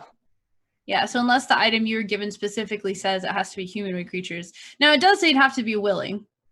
Yeah. So I think the trick would be getting the idea across to the mount that something's about to happen, and you just have to be okay with it. Don't try to fight it, kind of thing. Like communicating that to a creature. Okay. I will convey that. So what kind of mount are you thinking of? Just between you and me, I want to get the whole group griffins.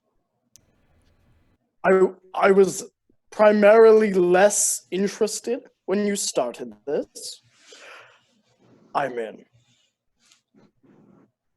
Well, well, we can leave now. I was told where to go get them. I like it. I'm still on board. What do we do when we get there? Buy them. Buy them. Oh, well, that's much more convenient. I thought we were going to have to climb up a mountain, sneak into the nest, steal the eggs. You know, the whole... I thought it was going to be a whole thing. Well, that Seems so much easier. that could probably be arranged if you want a little adventure. I'm gonna look around and see if anyone's listening to us. I mean, I don't know if you intended on waiting to have the conversation until people kind of dispersed. So I was under the impression that you all like flew back into town. You landed at Fortune Boom Hall. Taslin's more or less looking to see if not Carl or a voice of reason is going to stop us. If you kind of like pulled him to the side a little bit, I did. Wampum, then When I got to when he asked me what type of mounts that I wanted, I pulled him aside and I said, "Just between you and me." yeah. So that's fair, unless anyone else is like making a pointed effort to figure out what it is Wampum and Taslin are talking about. No, kill it with Nos, probably. Yeah. Why are we still here? Let's get going. We're probably gonna have to borrow Kale's carpet. It moves faster. And I don't believe either of us speak Celestial. Well, we can go to find out exactly the location, and you can teleport us there. Well, I could teleport us there, but I would need the amulet you have. And And he goes pouch. Here. I am not going to touch it directly. But I am going to hold on to it. I'm assuming I still feel pretty sick being near this thing. Yeah, there's this like it's you get this feeling that's like half hangover and half like stomach bug. It's just like really gives you the intense like feeling that you're about to lose your lunch anytime soon. It's like an intense stomach ache and a little bit of that like weird like lightheadedness. I've never had a hangover, so I don't know what they're like, but I hear from people that there's this like light sensitivity and your head feels fuzzy. So there's kind of like a little bit of that too. On second thought, you hold on to it. I don't miss it enough to want to see it again right now. Okay, so we gotta take the carpet, you're saying? That, or perhaps we could. I mean, we have substantial wealth. I'm sure we could rent horses.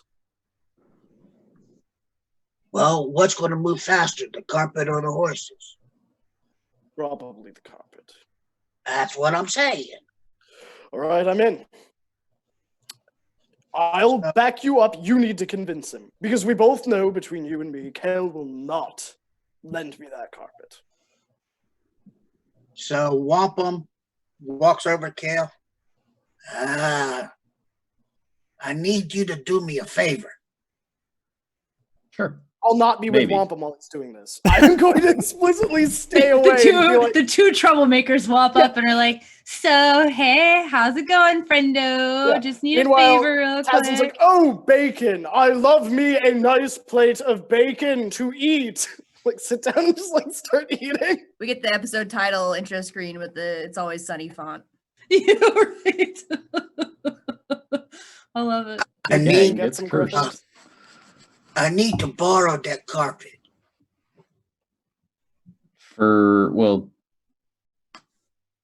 I need to take a little excursion, and I need to visit a very close nearby town that I got to do some business with.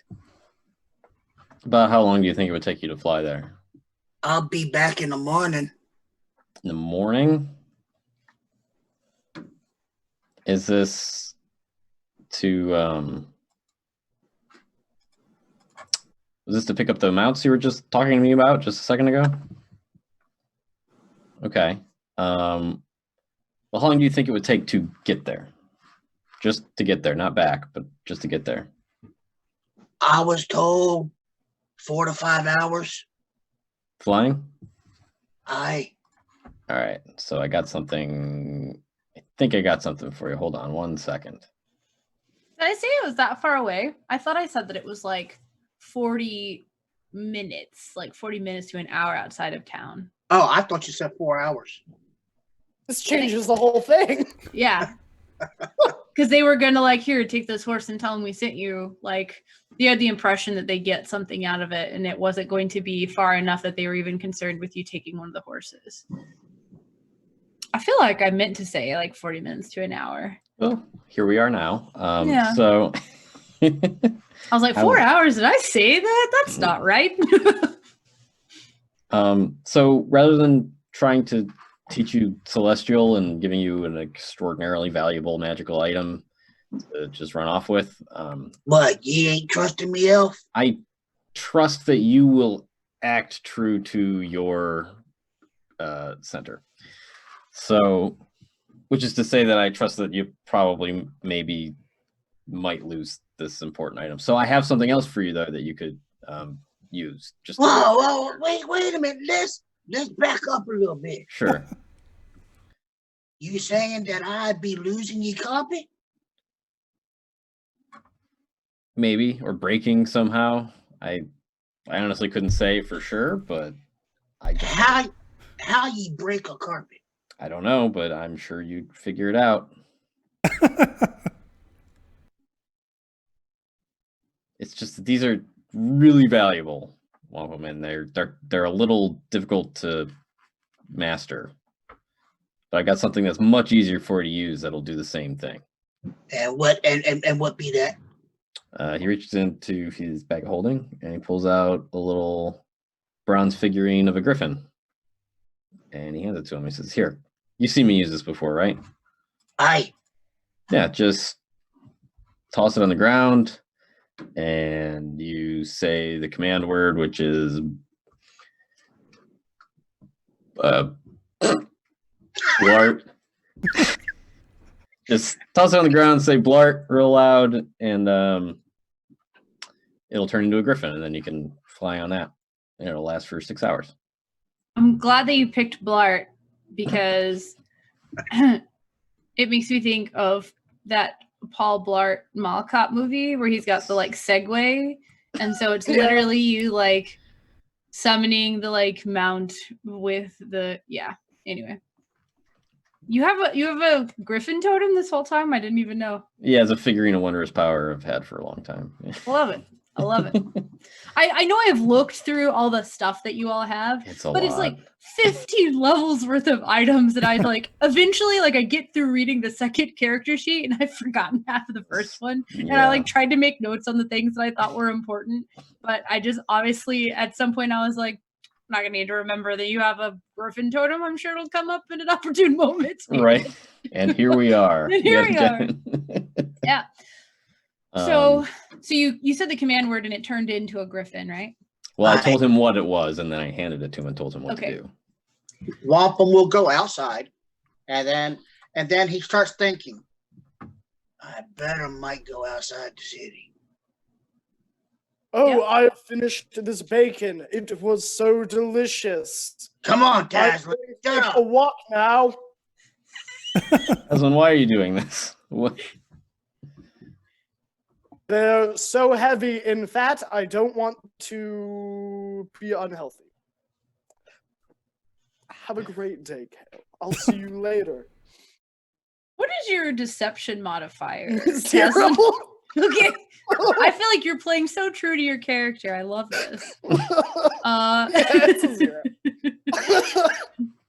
It's almost like Kale, it's almost like he's taunting you with it, like they're up to something and he's doing this on purpose just to like let you know that they're up to some shenanigans, or he's completely not and he's just being Tazlin. Like, He's just like, maybe this is just how they are when they eat bacon, I mean- and then they think about the consequences of their actions. Like, No, Kale's like, he knows Taz's up to some sort of shenanigans, Mhm. right? But like, he also knows Talon's not a complete fucking dummy, and he's not gonna do something stupid. Yeah, like really he's totally stupid. not Like, gonna take the amulet. And yeah, like he use wouldn't it. do anything dumb, like just try to attune to a cursed item again out of convenience. You know, Yeah, no. Talon's a pretty smart dude, but he's just being a fucking weirdo right now. I don't know what is. He's from the Shadowfell. Everybody's messed up. That'd mess anybody up, I'm sure. So, whatever. Just go. Just get out of here. I got a headache. I can't deal with this shit right now. I'm just gonna go hang out with Nos for a while. Whatever she's doing, I'll just. it's like when you know that like mom doesn't feel well and you really want to go to your friend's house, and normally mom would say no, so you go in and you're like overly nice and like bring her soup or something, and then you're like, by the way, is it cool if I could go visit my friend? She's like, yeah, I don't care, it's fine, whatever, you know. Yeah. Haha. The minute I have eyesight, I like scurry over to womp him. Okay. So now that you are like ready to enact your plan, I want you both to just make a general like intelligence check. Okay. I love it. What'd you get, Tesla? Hold on. I will use a viewer inspiration. I love it. Okay. I got a Second 17. natural one. Second natural one. That one's a 15. Okay. So you've talked through this, you've got your plan in order, you know vaguely like where you're going, you've been given directions to this place where you think that these like unique mounts might be. And Taslin, you're like, oh wait, how many creatures can like plane shift spells and or this gate cube transport? 8. So I'm seeing the gate spell, which is what the gate is supposed to transport or supposed to cast, and it just opens up a gate and anything can go through it. Oh, so it's not plane shift based. It could be plane shift if you were trying to draw a creature from another plane and summon them to you. Okay. Gate is a little bit different. That's true, actually. So,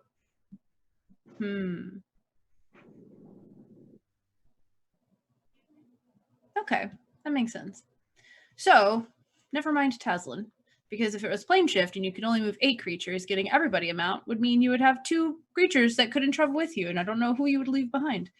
But since it's more of a gate-based spell, then that doesn't necessarily matter. But welcome. Now that you think about it, you totally could go get everyone griffins, and as long as this sphere thing that Taslin has works everywhere you need it to go, then you're fine taking as many people as you need to that can fit through this gate in the allotted amount of time that it's open. And if it's open indefinitely, then no problems. Also, you wanted a griffin, and now you have one, and it's not even a living creature, so nothing bad can happen to it. So also, you just have a griffin now. Well, you could go get everyone griffins if you want to. If you want to take living creatures into the Shadowfell. Totally up to you. Not saying you can't. It's just a thought that occurs to you that, like, I wanted a griffin, and like now I have a griffin. Are we still Yeah. Do you think they sell other? Well, that remains to be seen. I personally don't really want. If it's So what did you between ask? and me, I don't want to be there. As long as we ain't going to Shadowfell, I'm happy. And do they only sell griffins? Is my real question. That's the only thing I asked for. Well, I say we go anyways. I guess we'll see when we get there. Yeah. Might as well check it out.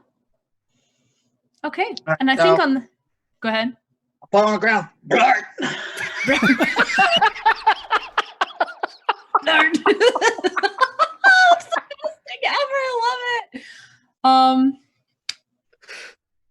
I think that's a good time to take our break.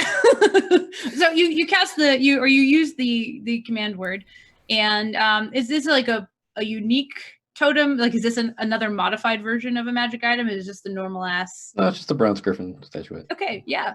And the thing on the ground kind of like shifts, and there's a little bit of like a vibration movement to it, and then you just kind of like, have you ever seen those? It's like a little like pill, but inside is like a foam shape. It's like the kids' toy things, and you put it in the hot water, and the gelatin melts away, and it turns into like a sponge of like a dinosaur or whatever. And it's almost kind of like that, where it like swells for a little bit and then stretches. Like claws are formed in the body, and then the head comes out, and like the wings kind of expand and like flutter and then fold under, and there's this bronze griffin in front of you. And now we'll go to break.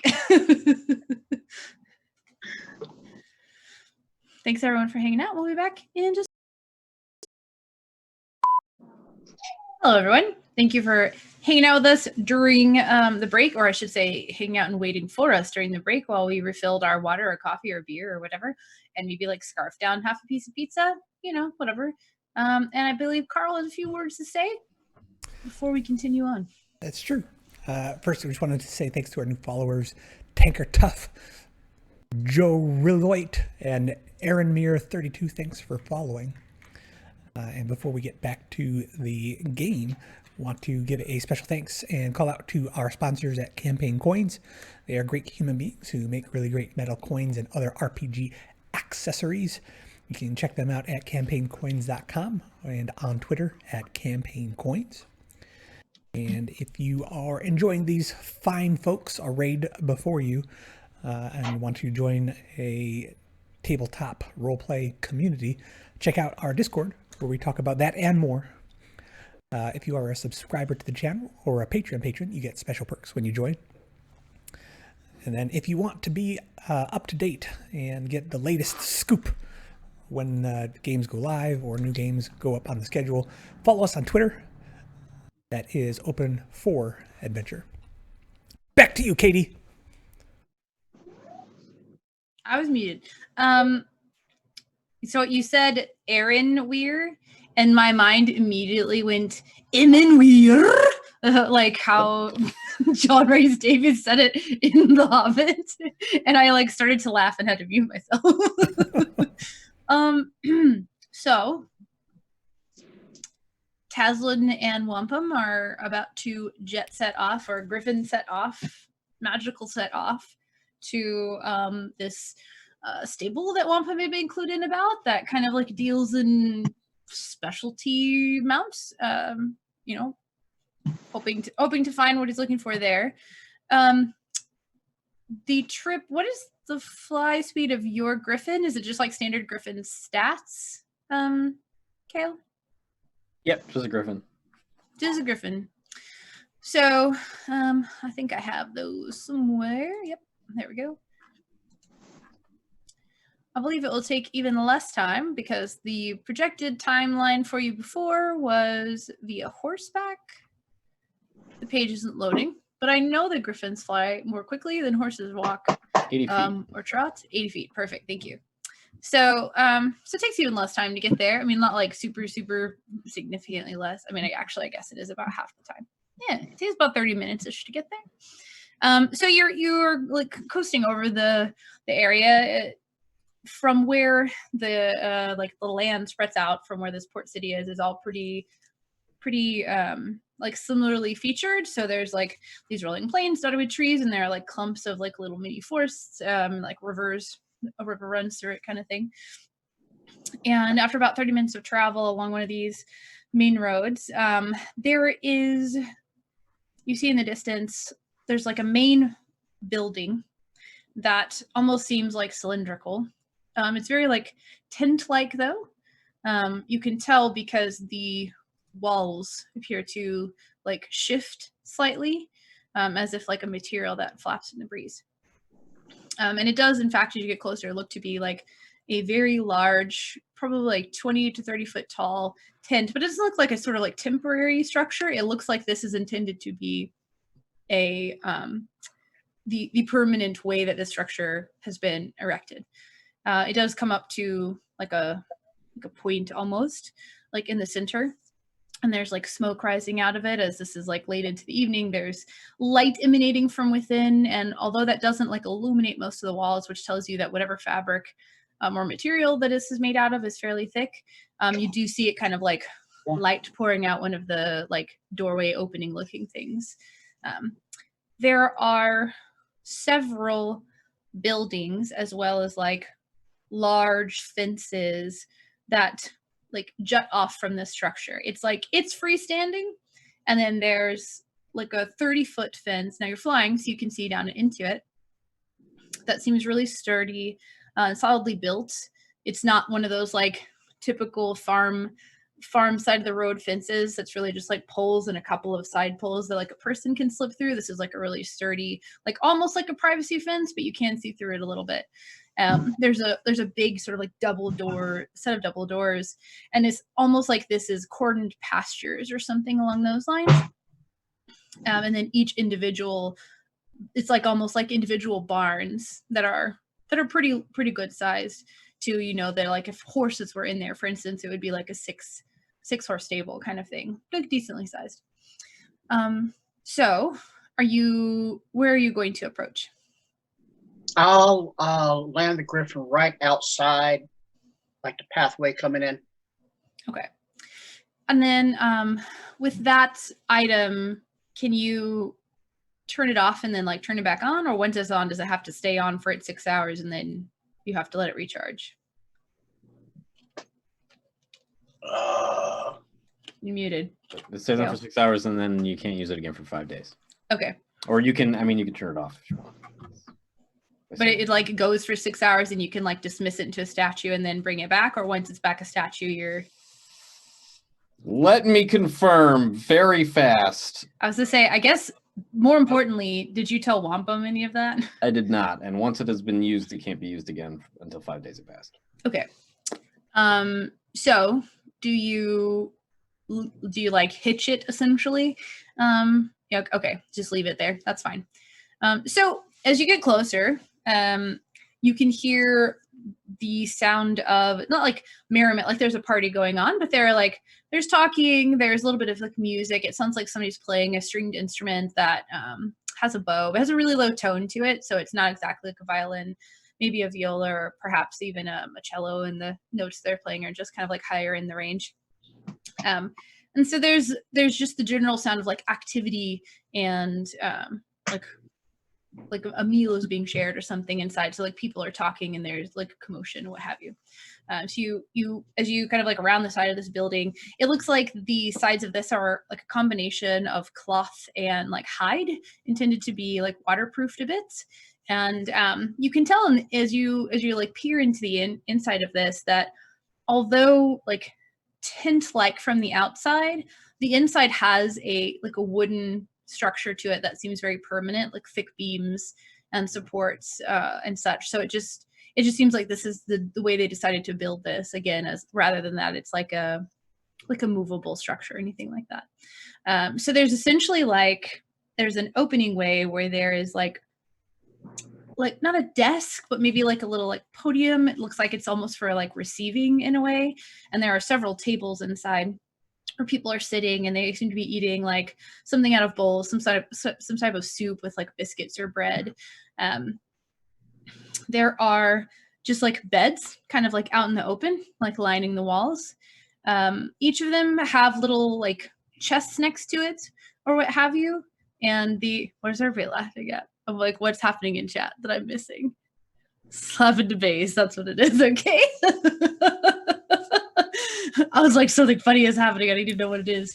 But you all kind of like make your way around the side, and even though it's like late into the evening, nobody seems to be like particularly taking notice of your approach. There's somebody that's standing outside and like seems to be like keeping an eye on things. And as you all land in this like bronze magical griffin, like they do kind of like curiously watch you approach. They're slightly like off to the side. They maybe like are standing guard. They do have like a sword at their side, sort of thing. And as you kind of like around the corner and you take this vision in, then a young woman, she has like tightly tightly pulled back, brown hair. Looks like she's humanoid, maybe about middle-aged. There's like slightly graying around one of the sides. There's like she's got her hair pulled up into a bun, and it's out in the sort of like plainsy area like this, but that's near a coast. At the nighttime, the weather can be like, it has like that cold oceany breeze that blows through. So she's got like a big scarf on, and she coughs like quietly into it. And hello, we weren't expecting anyone this late. Is there something we can do for you? We do have beds available. Wampum will have his helmet off. I be looking for the stable master. Oh, I see. We do a little bit of both here. We do have our stables out in the back and have animals available for purchase if that's what you're looking for. And if you need some place to stay for the night, then we also have. We probably be heading back, but we definitely be interested in doing some business with you. Oh, well, that's wonderful. Can you tell us how it was that you heard about us? Would you like to keep a log of referrals? We be referred to the stable master. Where we come from? Westgate. Westgate. Yeah, we referred to stable master from Westgate. We be.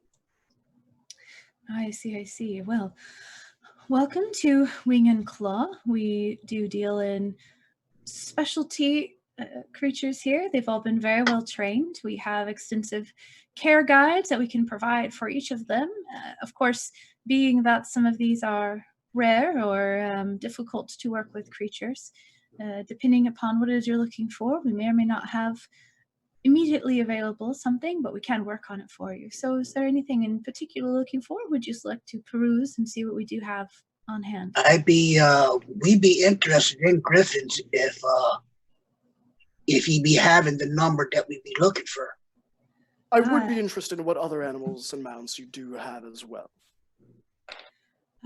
Of course. Well, we do have one griffin in at the moment. They are quite loyal in the end, but certainly headstrong creatures, and the training does take a lot of time and it's quite extensive.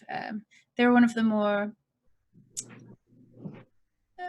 high care intensive breeds that you might request. The diet can be a little bit to manage, as they do need to eat about a horse's worth of food every couple of days. If that's something you have available to you, then certainly that would be fine. We do have one of those. We currently also have a salamander type creature. They are very large. It's not something that is indigenous to this area, and that one has a little bit of it's a little bit ornery in a way, but it will listen to commands just as well as any of the others. Henri say. Yes. Henri Tasman. She said Henri. Yes, that does appear to be the word that she used. That'd be right down the alley, wouldn't it?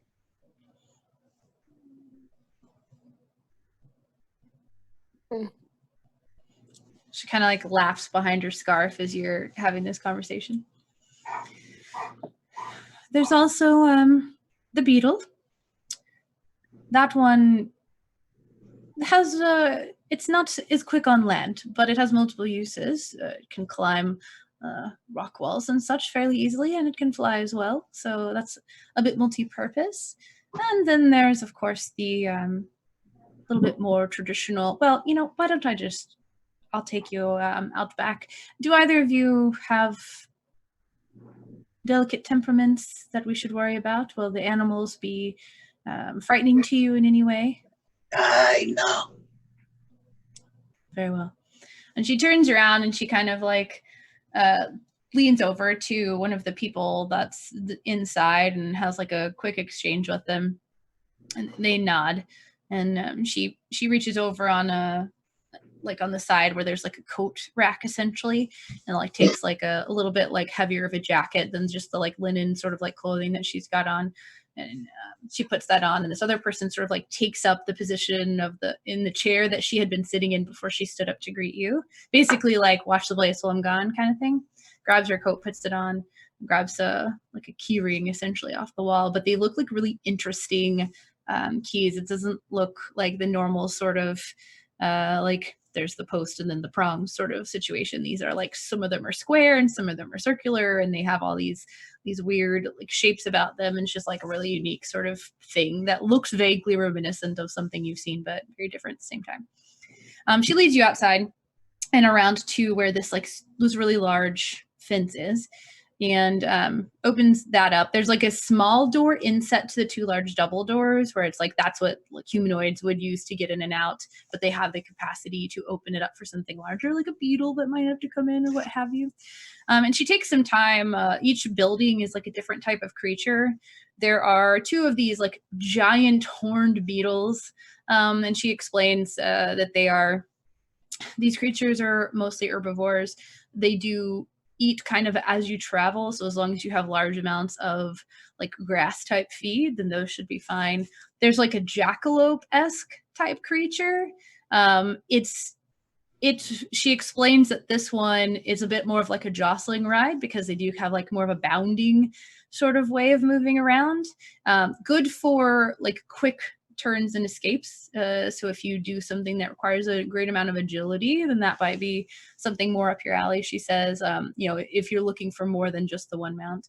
And then she shows you this like lizardy creature that it is very like salamander reminiscent, but it's just like really large. And it has this sort of like, every time she gives it a command, it does what she says, but there's like a tail flick, or like it eats something when it's not supposed to be eating something, and it's just kind of like generally sassy. And then in one of the buildings is essentially like they have constructed a griffin roost. And out behind that building is like a pasture with horses in it. And she explains that this is the food that it eats, and they keep these horses on hand for the griffin. And it's a little bit on the sort of like younger end. It's completed training. It's very loyal once it is basically like bonded with its intended owner. And they haven't had any difficulties or any special notes with it. The only thing that she stresses to you essentially is that it does prefer to eat horses, and to eat every 2 to 4 days. So they always warn anyone seeking out griffins that if you do intend to have one, you will likely need to feed it live horses, as it enjoys the hunt and chase as well. And that's something that wears on people after time. And she just wants to make sure that that's something that you aren't going to have an issue with if you do intend to purchase the griffin. I don't see no trouble. Very well. We will draw up the contract. Do you intend on paying all up front, or would you need to make? We be paying up front, we be. All right, then note of ownership will all be all that's necessary in this case. And she will. They also indicate that while the creatures are named, they are capable of taking on new names should you decide to change it. So it's totally up to you whether or not you keep the original name of the creature, or choose to rename it and just spend the time necessary for it to adapt to whatever you want to name it to. And they had the jackalope, the beetles, the hippogriff. What else? Jackalope, beetles, a salamander-esque type creature that you've really never seen before. And she explains that they have, they work with not bounty hunters, but big game type hunters who go out and safely capture these creatures when they're young, but they try not to separate families. It's intended to be done we come across this place where these are the discarded ones, the runts of the litter that get left behind and things like that. So it's not eggs are being stolen from nests necessarily, but kind of, but they feel the way they're doing it is humane or what have you. And so this is some creature that was originally from another plane of existence that that can survive here and doesn't have like difficulty living on this plane, but it's not native to it. And they had the beetles, the salamandery thing, the jackalope, and the griffin. I was like, what's the word that I'm forgetting here? Well, Tyson, do you see our people liking any other of these other mounts? I was hoping that we'd have 5 griffins, but what you be thinking of these other ones? Well, does not seem a lot of them could fight necessarily. They're not like a giant badger or anything. Do you ask her that question, or is this like a conversation between the two of you? I mean, she's probably able to hear. Yeah. So she'll interject and explain that most of these creatures have the ability to defend themselves in one way or another. So depending upon what it is that's catching your eye, they might be more or less adapted to being in a like dangerous situation. For instance, the salamander is capable of breathing water, breathing underwater. So it is like, if you were to venture out into the sea, then this might be something that would be handy to have, because if something happens to your boat, you have this sort of thing. And it does bite. It won't bite unless you instruct it to, but it can. The beetle has like another simple sort of like bite to it. It does have those like large mandibles, so it does have the capability of doing that. Jackalope has a few more options to it, although a little bit less hardy of a creature. It does have the ability to make long jumps, so like getting away could be something that's really easy to do with this creature, but also it can like literally charge in and batter people with its like horns, things like that. So it has a little bit it's like capable of like kind of like diving in with you or getting you out of a bad situation. And then of course the griffin has a variety of beak and claw sort of options available. Do you have barding in stock? Oh, of course. Everything has to be custom made for each of these, and we make it here on site, so they're all custom fitted to each individual creature. So do you have barding made for this griffin, or does it need to be do I need to put an order in for it? We can customize it to your liking, but we have basic barding that is fitted to the creature once it has reached adult maturation.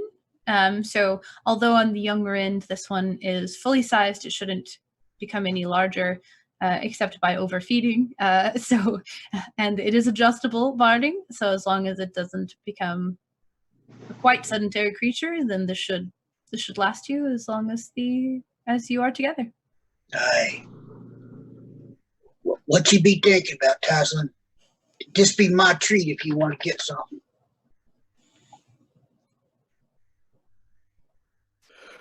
Well, I suppose.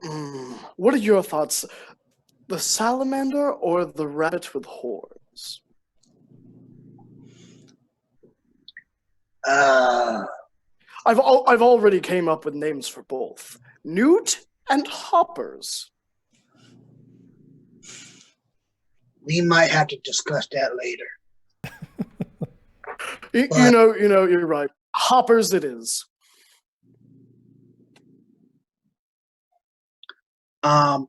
Shall we make a call, use our little things here that Kale gave us to communicate with? The surprise would be out, but I wouldn't want to be purchasing something that they not be liking, Oh, of course. I can see how this goes. Hello, Cal. We're buying a hippogriff. What are your thoughts? Oh, well, I know a whole bunch about hippogriffs. Did you know?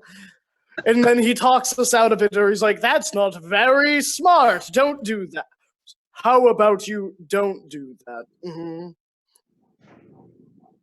Yeah, I can see it going that way. What? Oh, I know what we'll do. I can cast sending. I'll send Nos, who's much more reasonable about these things, and say, do we get a hippogriff or not? Or better yet, we say, we have a hippogriff with battle armor that we found. Can we keep it? He'd be lying pretty good that way. I think so, but I think it'd be better. Well, I can't send her. But, we'll worry about that. I'm gonna cast sending. To Nos. Hello. Hello, Nos. Wampum and I found a hippogriff. Yes, found a hippogriff in full battle armor. Can we keep it? We've already named it. Its mother won't take it back.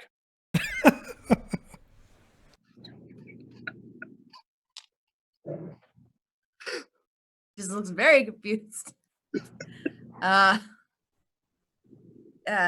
Kale. I should probably roll a persuasion or a deception check. I'll use a viewer inspiration. Let's see, deception. Well, that's a 6 either way. So I guess it's against my insight. Is that what we're doing?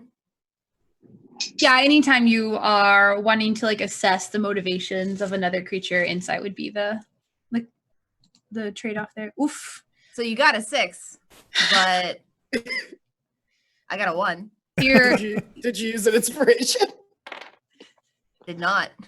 you receive this message kind of out of the blue and it catches you off guard a little bit. And although you know that Tazlin and Wampum went off to do something and it had to like maybe do with a creature or something that Wampum was following up on, you know, as you're coming back with your like proud of your, oh, they did find this pickaxe that I was wanting and they did find this, you know, they did finish the dagger in the appropriate amount of time. And you get this message and it's like, well, maybe that's what they went off to do, was to go rescue this poor battle griffin thing? Battle bird. It's a big bird, big battle bird. Like you're the way that deception works doesn't mean like the wool is totally pulled over your eyes and you implicitly trust him, but like maybe this is plausible, you know, like I think I heard them talking about something about this or whatever, you know, Kale mentioned it, but yeah, that could happen. All right. After being very confused, I'll be like, why are you asking me? You do you. Ask her if she wants a mount. We got beetles. We got some type of slimy thing over there. All right. Well, I can only cast the spell one more time. Well, make sure that you include all the animals in it. All right. But she did say you do you. Well, the griffin's mine either way. Oh, yes. And Hoppers is coming home with me. Okay. So what we got left? We got beetles. We've got beetles and a giant newt. Something lizardy like that. Wasn't there two? There was some type of salamander and then some type of lizard. Or was it? Lizardy thing. So lizardy thing, 2 beetles, the jackalope and the griffin. Okay. Hi, Nos. It's Tazlin again. Sorry to bother you. How is your day going? Do you want a big beetle or giant newt? Smiley face. Okay. Tazlin is sending me. Is this what it's like to... Yep. Good Lord. It's the worst, right? What does he want? He wants to know if I want a big beetle or a lizard. In retrospect, I'm really upset I didn't say, do you want me to send newts? Are they out catching critters? He Whatever. said he's got like that he and Wampum found a hippogriff, and they want to keep it. Wampum did mention he wanted to go get a mount. I'm not going to dictate what your response should be. I just don't give a shit right now. No, I got that. As we're walking back, I'll actually wrap my arm around his waist as we're walking side by side and allow him to put some of his weight on me as we go. And I will respond, no thanks, but thanks. She doesn't want any.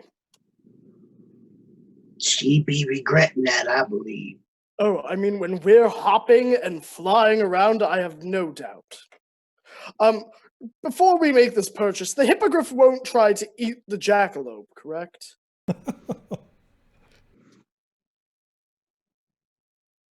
You're muted. Yep, not unless instructed to.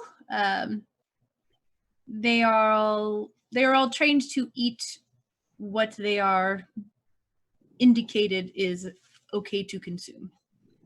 And what does the jackalope eat? Is it carrots? Do I need to stock up on like pounds of carrots? A large herbivorous diet, of course. Yes. Of course. Yes, I know that word. Yes. Vegetables and grass and stuff. Vegetable. Yes, grass and stuff. Well, I've seen all I need to see here. We be taking these two mounts with us. Okay. They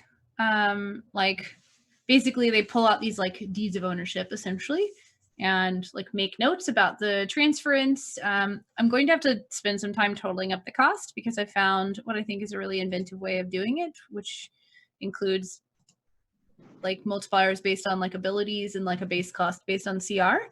I know you have well more than enough money to handle both of the purchases. I think they're both going to end up coming about to a couple thousand each, maybe like 2,000 to 3,000. So you have like well more than enough gold or platinum or whatever to cover it. I'll give you the exact figure later on. So I don't like live just sit here and do a bunch of math in front of you and at you for several minutes. But until then, she quotes you the price, the gold exchanges hands. The like barding comes with the creature. They have no reason to hold on to it because each piece is like custom made for that creature once it's reached maturation. So that's all included in the price and all that. Did you have any like, and she includes the like, there's like care instructions literally of like the poundage and the how often each creature needs to be fed and like any grooming necessities that they have. One thing about the jackalope to note is that it often every couple of days takes like sand baths essentially. So you'll need to have like fine powder on hand to like rub it down with like every couple of days. That's something that you'll have to keep in mind. It can be actual sand or it can be just like any type of fine powder. You're muted. Also, aka sandbath in the mansion. Sandbath in the mansion. Yeah, exactly. So it's like the mansion makes all of these things pretty like whatever because you can just have like a horse in the mansion, right? Like, so so there's that because it can feed 100 people like an 8-course banquet. I don't see why you couldn't just have a horse in there too. But yeah, so care instructions are provided, money exchanges hands, you receive like deeds of ownership. And she indicates, you having sought out several of these griffins, she indicates to you, Wampum, that it's difficult to like source them sustainably without just like raiding nests and taking away all of the young, which of course would then lead to like trouble with the creatures being able to like procreate in the wild and keep their numbers like at sustainable levels. But they do regularly have like new creatures coming in to be trained. So if you wanted to periodically like check back with them, then they can give you like updates basically as to like what they have on stock. You wouldn't happen to know, since ye be in this exotic business, you happen to know any other dealers that might have a couple more in stock?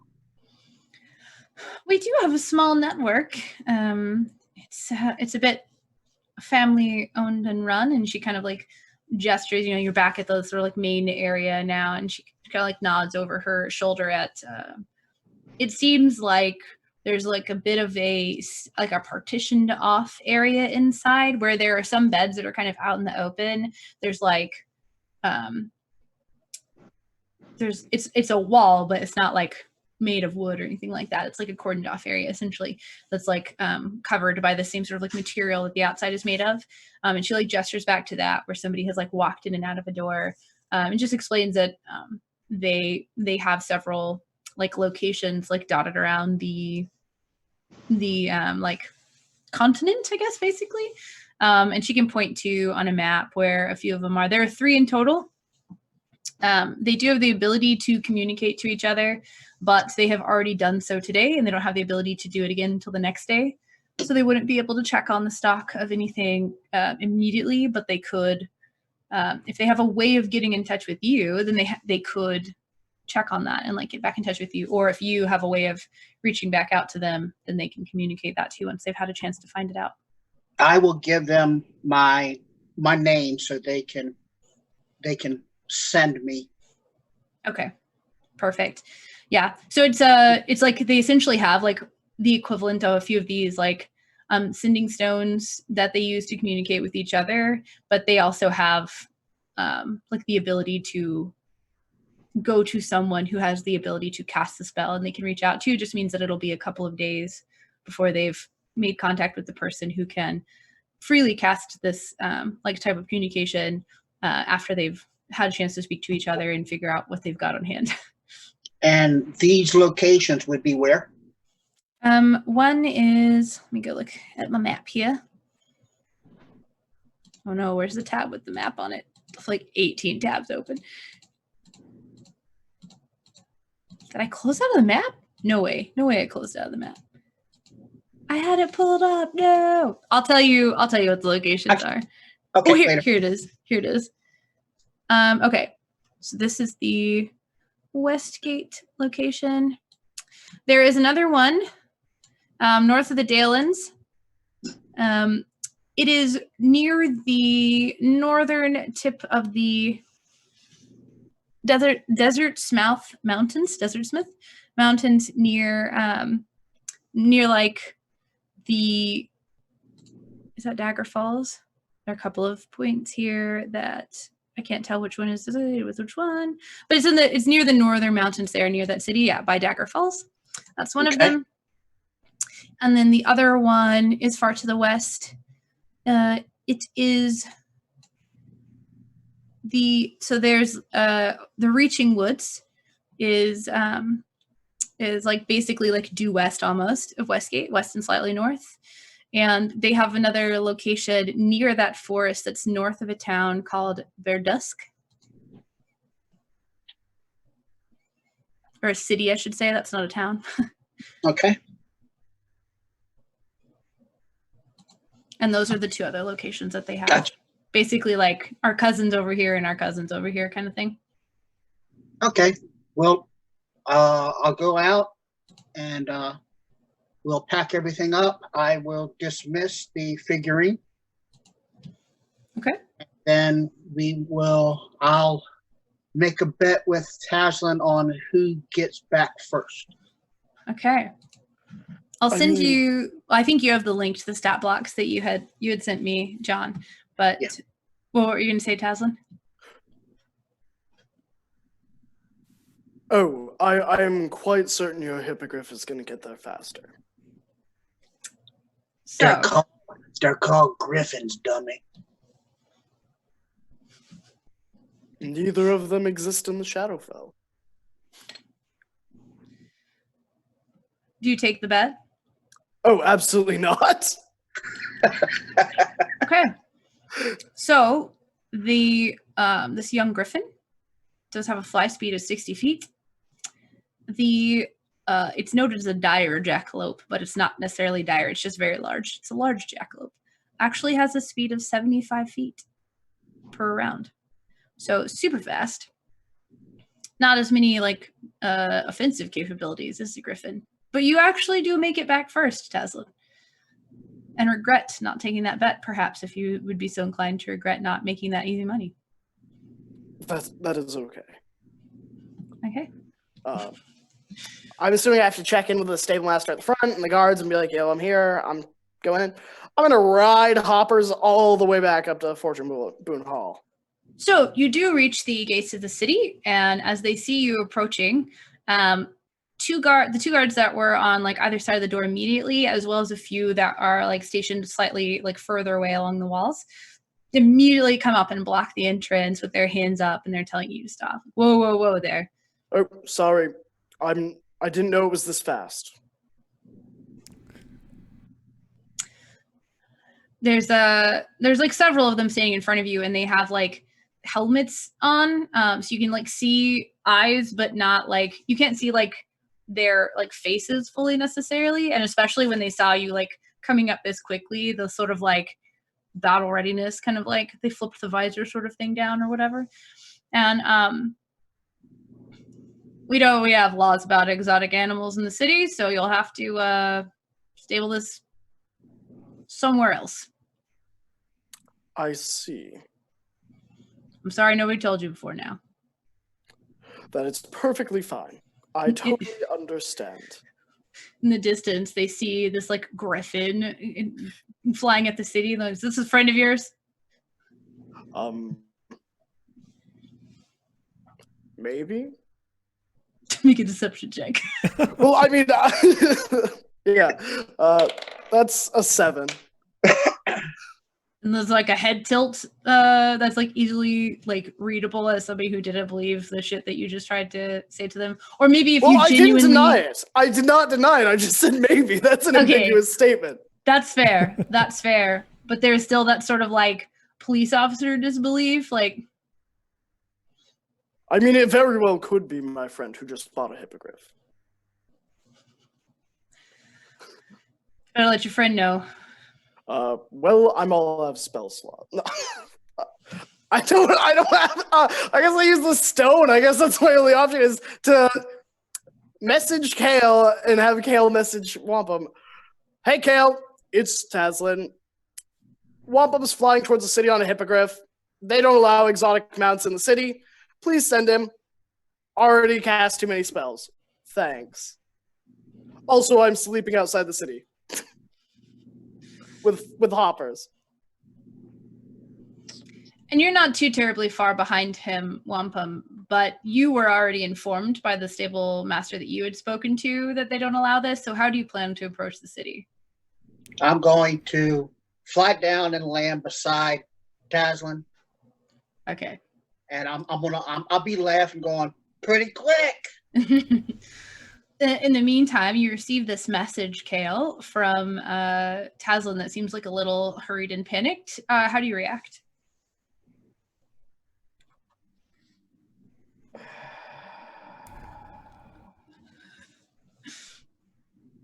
Oh no, you too? I don't care. I don't care. That's how he reacts. He doesn't send any. He doesn't respond to Taslin. He doesn't send Wampum. They'll deal with it. This doesn't sound like a real problem that I have to do anything. Kale is just forever the dad who's like, oh my God, get in the car, we're late already kind of thing. I love it. Yeah, you don't receive a response, Taslin, but Wampum does land pretty close by you, so. These are fit in your mansion, right? Oh, yes, it's a 10 feet high door. I think if they crouch down, we can get them through. 5 foot wide. 5 foot wide, but 10 foot tall. Turn them sideways. Exactly. Move them like a couch. You gotta see the tilt. With a little bit of elbow grease and 100 unseen servants on the other side, I'm sure it'll be fine. So yeah, they're both large, but I think unseen servants large could provide grease or butter. Yes, that's true. And since the frame of the mansion is still like within the realm of it, then they could grease the doorway. But I think large creatures. You can like squeeze into a medium space, I think, is the thing. I just typed in large creature without D&D, and there's just like a picture of a giant octopus, and I'm like, what? Oh, right. D&D 5e. Like, there's always those jokes about how, like, I'm not actually, like, this deranged person who's planning all this awful stuff. I just play tabletop games. And so, like, my search history has got to be the most bizarre. Like, my FBI agent is like, what is she doing? Everyone has a personal FBI. Yeah. Yeah. Signed to several cases. Sure. Let's say that.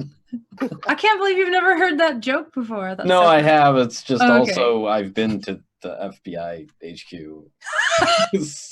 And you're like, haha, you have no idea how dumb You that have joke no is. idea how lazy those people actually can be. Oh, I love it. How normal they are. So large is like 10 by 10 for sure.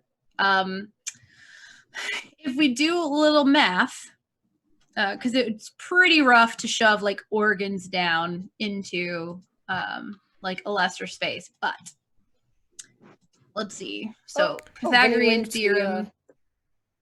I posted the is- actual rules in Yeah. like Oh. the rules is written into the Roll20. But as I always say, you're the DM and you can do whatever the hell you want. It sounded like you're about to do something way more interesting. Oh, there you go. It actually says that you can totally do that. That's cool. I didn't know that they had thought of that ahead of time. So I was totally going to do like if it's 5 feet wide, then like 25, a squared plus b squared equals c squared. So I was like, so 125, what's the square root of 125? If it's 10, we're totally fine. But this was easier. So yeah, you just like kind of turn them sideways a little bit and let them like slink their way in. So if you want to cast the mansion, do you have a 7th level spell slot still? No, that was my next point that I was going to get to after we decided all this. Was I'm going to sit and wait on hoppers for 4 hours.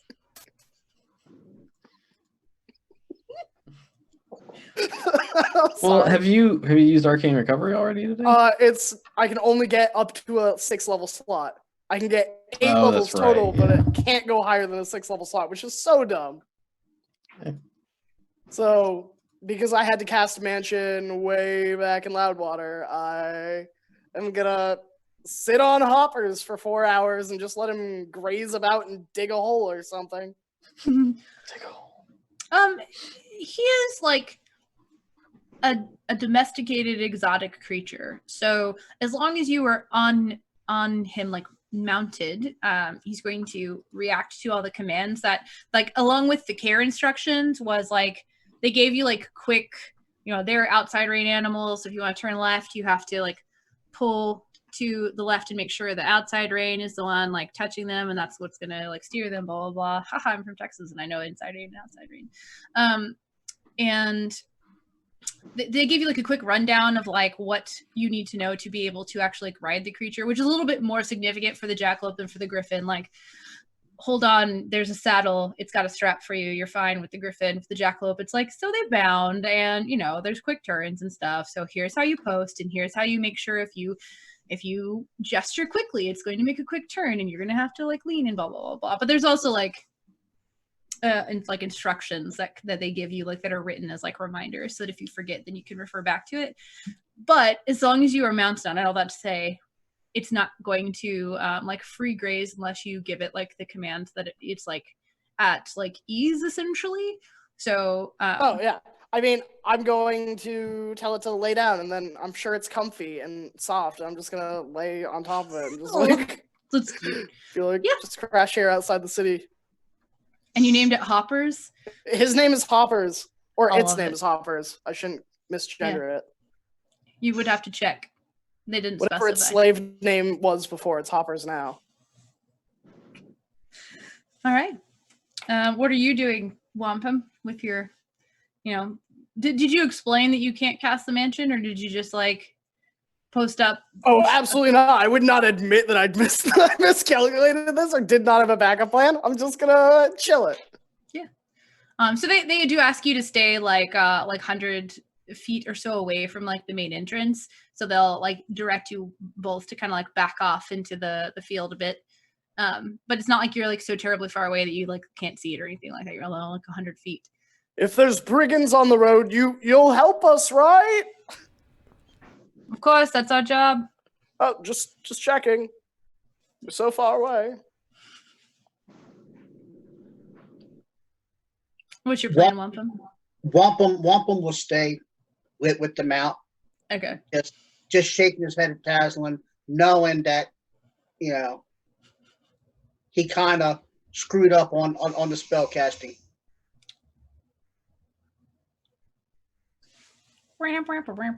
I mean, I could have cast greater invisibility on you and the hippogriff if you had really wanted to get into the city.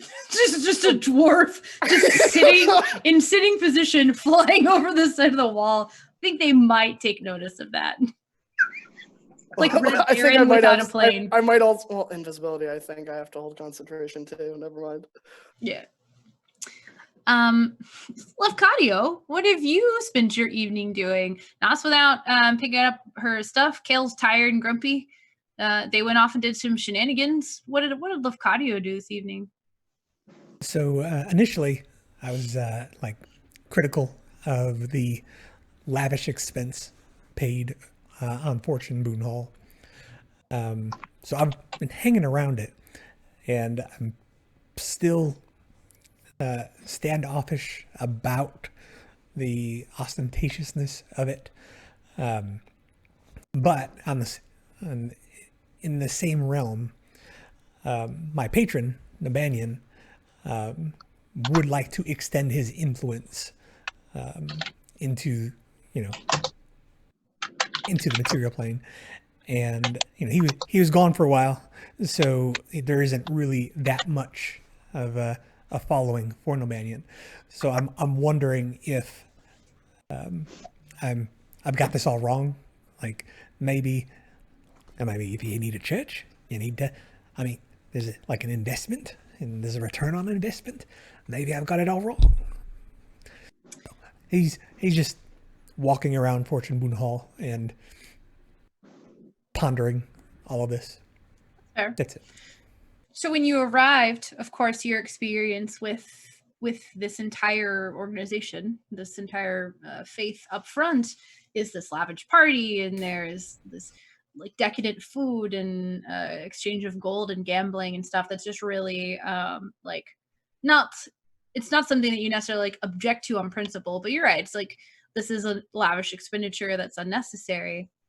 But now that things have kind of like died down from that, and like business as usual is going about, what you notice in your time is in just like the last day that you've had while you've been awake, to kind of like pay attention to what's going on, you do see that there are several like would-be adventurers that come through. Some of them have like wounds that the people here help, like they heal them, they provide them with potions and supplies and direction, and there's some that are giving like training to people free of charge. There's no like money that's associated. Of course, like donations and tributes to Timor are always like encouraged for anyone who has it, but no one is like, oh yeah, if you tithe your X number, then you can come to training class or anything like that.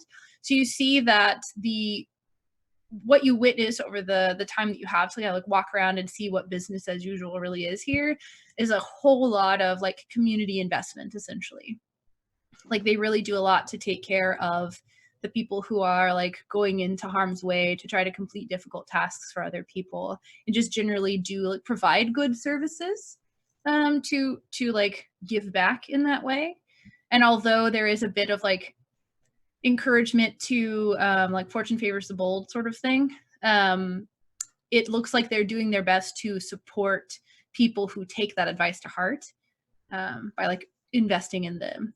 So you don't have to feel any specific way about that, but if you're looking for whether or not there's a return on investment, or in having a church, or even if like the expenditure was necessarily worth it, Especially because I think you even saw a bit into the vault, maybe, or they talked about it, and there's just like piles of gold in there. You see that like they give a lot and do a lot to take care of the people that come to them. So there is that. Yeah. And I think with that and Tazlin sleeping in giant dire bunny suffer, we'll end for this week. I love that I had no idea that any of this was going to happen. And I was like, sweet. Well, I knew about the mounts, but I was just like, okay, we're going to fix the river. That's great. I don't know what the damage was. Let's figure out what that was really quick. You guys always throw me for loops and I love it. My favorite thing about the session today was all the like random stuff that came up this week and last week that like, although I couldn't have prepared for most of it, it was fun to like just react to in a way. And it makes, I'll always bring so much to the table that it's like super fun for me to just like figure out what to do in return. So I hope that worked out in a way that you wanted it to. Hi everyone, Katie Quixotic. I was and their DM for the day. Thank you for sharing in this journey with us. And I will let everyone do their exits, starting with Carl. Hi, I'm Carl. I played Lafcadio Whitehorn, the Debaxi Warlock. You can find me Friday nights on Sabrix channel at 8 p.m. Central, 7 p.m. Central, in a game in Planescape, wherein I also play with Casey. You can also find me usually Wednesday nights on this channel. We are taking a bit of a break on that for a couple weeks, so I won't elaborate further on the details where you can find me there. Favorite part about tonight, lots of good stuff. My fellow players are hilarious. I just want a special shout out to folks in chat. I know Andrew and Derek by name.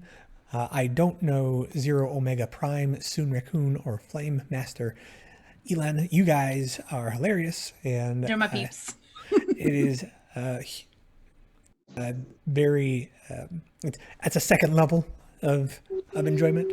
I mean, I get to enjoy all these fine people, and then I get to enjoy all you fine people. You guys are hilarious. So, thanks for watching and staying with us and contributing the way that you do. It's hilarious. Vinny. Hello, I am Vinny. I played Killer Irvine, half-elven cleric near today. I can be found on the internet. Who cares? So my favorite part today. I mean, this was a really interesting session. I was originally going to lead off by saying, like, maybe in the future, Katie, I should like tell you the things I plan on doing before the session. But you said you like it, so fuck it. Let's. Yeah, I don't ever want to put you in a position where you feel like you have to clear things with me. It just means that every once in a while, I'm going to have to be like, 1 second, will I Google something? Because I don't want you to misunderstand our relationship here. I would never look to you for approval. I would just tell you I'm going to do something. Okay, good. Just so you know you got to figure some shit out. But if you come, like, don't feel like you have to think of things ahead of time or think to tell me. No, because I always think of the things ahead of time anyway. So, like, maybe it'd be nice to let you know. I don't know. It sounds like you're cool with it. So, fuck it. I'll just. Yeah, that's fine. Whatever. I'm too low prep of a DM. Honestly, I should plan more things, and same. Most of it, I get way more good ideas just when you all do shit, and I'm like, ooh, all right. Yeah, that's one of the DM things. prep. What is that? Yeah, like as a DM, that's one of the things I love doing. That like where you just don't have a plan at all, and you just throw characters into a situation, and then the players just think of something that sounds cool, and you're like, sure, yeah, that'll work in your head, and then you just like put the pieces.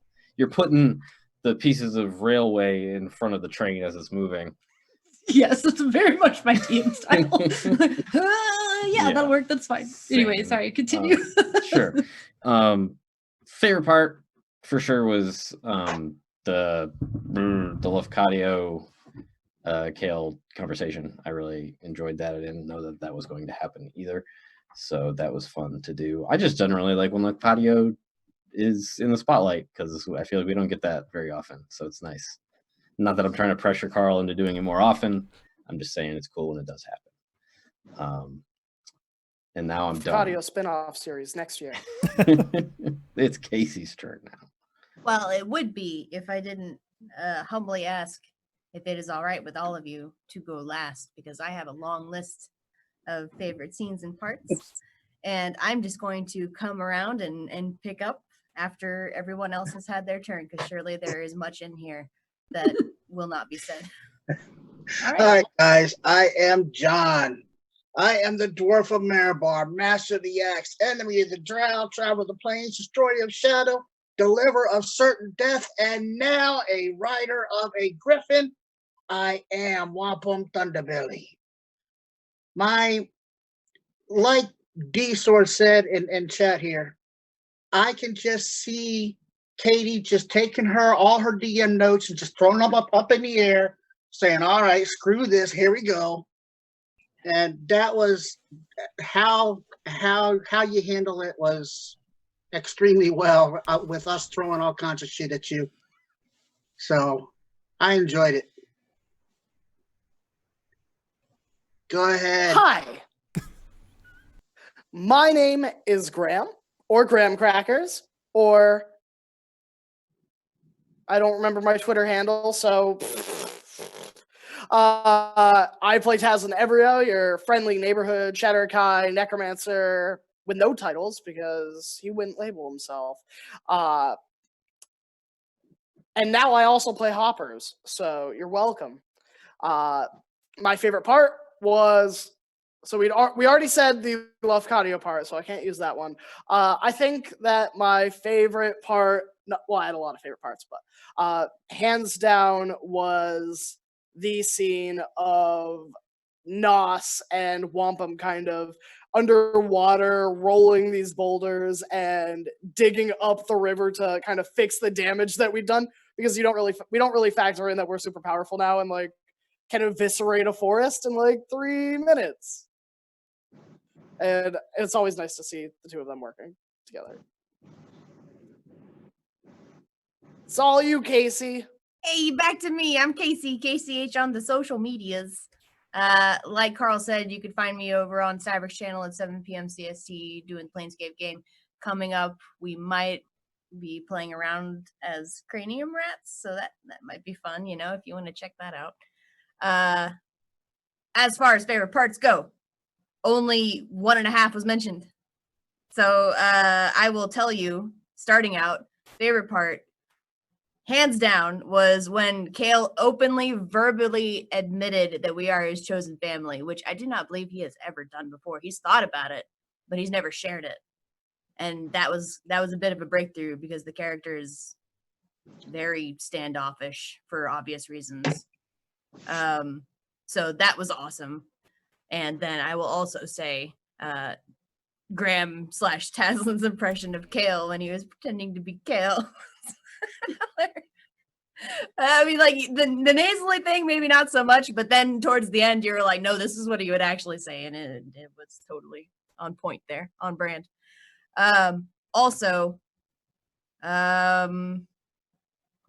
Katie, your variation of the selection of critters that were available at the stable place was really, really cool. I was not expecting for it to be that like thought out. There were creatures that did different things, that were different like tiers of stuff. So I like props to that. That was well done. And then I will finalize it all. I'll put an exclamation point on that shit. When we all just moments ago all face palmed at the same time at Tazlin. I'm gonna go back and screen cap that and show y'all. I look forward to that. I can't claim any, what's the word I'm trying to think of here? I didn't come up with those animals. John found those. Somebody else came up with those. Credit, that's the word I was thinking of. So the person who made these, I should mention, by the Alpine DM. I don't know anything about what kind of person they are, but they made some cool exotic mounts. The beals and the jackalope are really neat. Yeah. Mm-hmm. Yeah, I'm completely just regurgitating what they came up with. So there's like a website that they have called the Alpine DM, and they have exotic mounts for D&D 5e. So totally on them if you all want to go check it out. They also have stats for a Wolverine, a mechanical steed, a Hornet Queen. I was like, I'm not giving you a Hornet. I'm sorry, you can't have a Hornet. We're not doing this. And I didn't feel like the mechanical one would be like fitting for this setting. But yeah, so there are a couple of other things there that might be interesting to check out if you want to go see it. I wish I had come up with those things. I wasn't that clever, or I guess I should say Joan had already found it, so I didn't have to worry about being clever. It was done for me, and I love that when things are done for me, and I can just make it sound like it's really cool and I thought of it. Yeah. Anyway, so thank you again for everyone for hanging out with us. Do we have a raid? Do we have a raid, Carl? We do. We would normally be raiding the Neverland game, but it doesn't look like they're playing today. So instead, Scraticus is still doing the charity stream that you were a part of last night. I was. 24-hour for St. Jude. Looks like they've hit their initial goal, so they're going for a stretch goal now. So stay tuned till after the credits, and we will be hopping in to their game. Bye.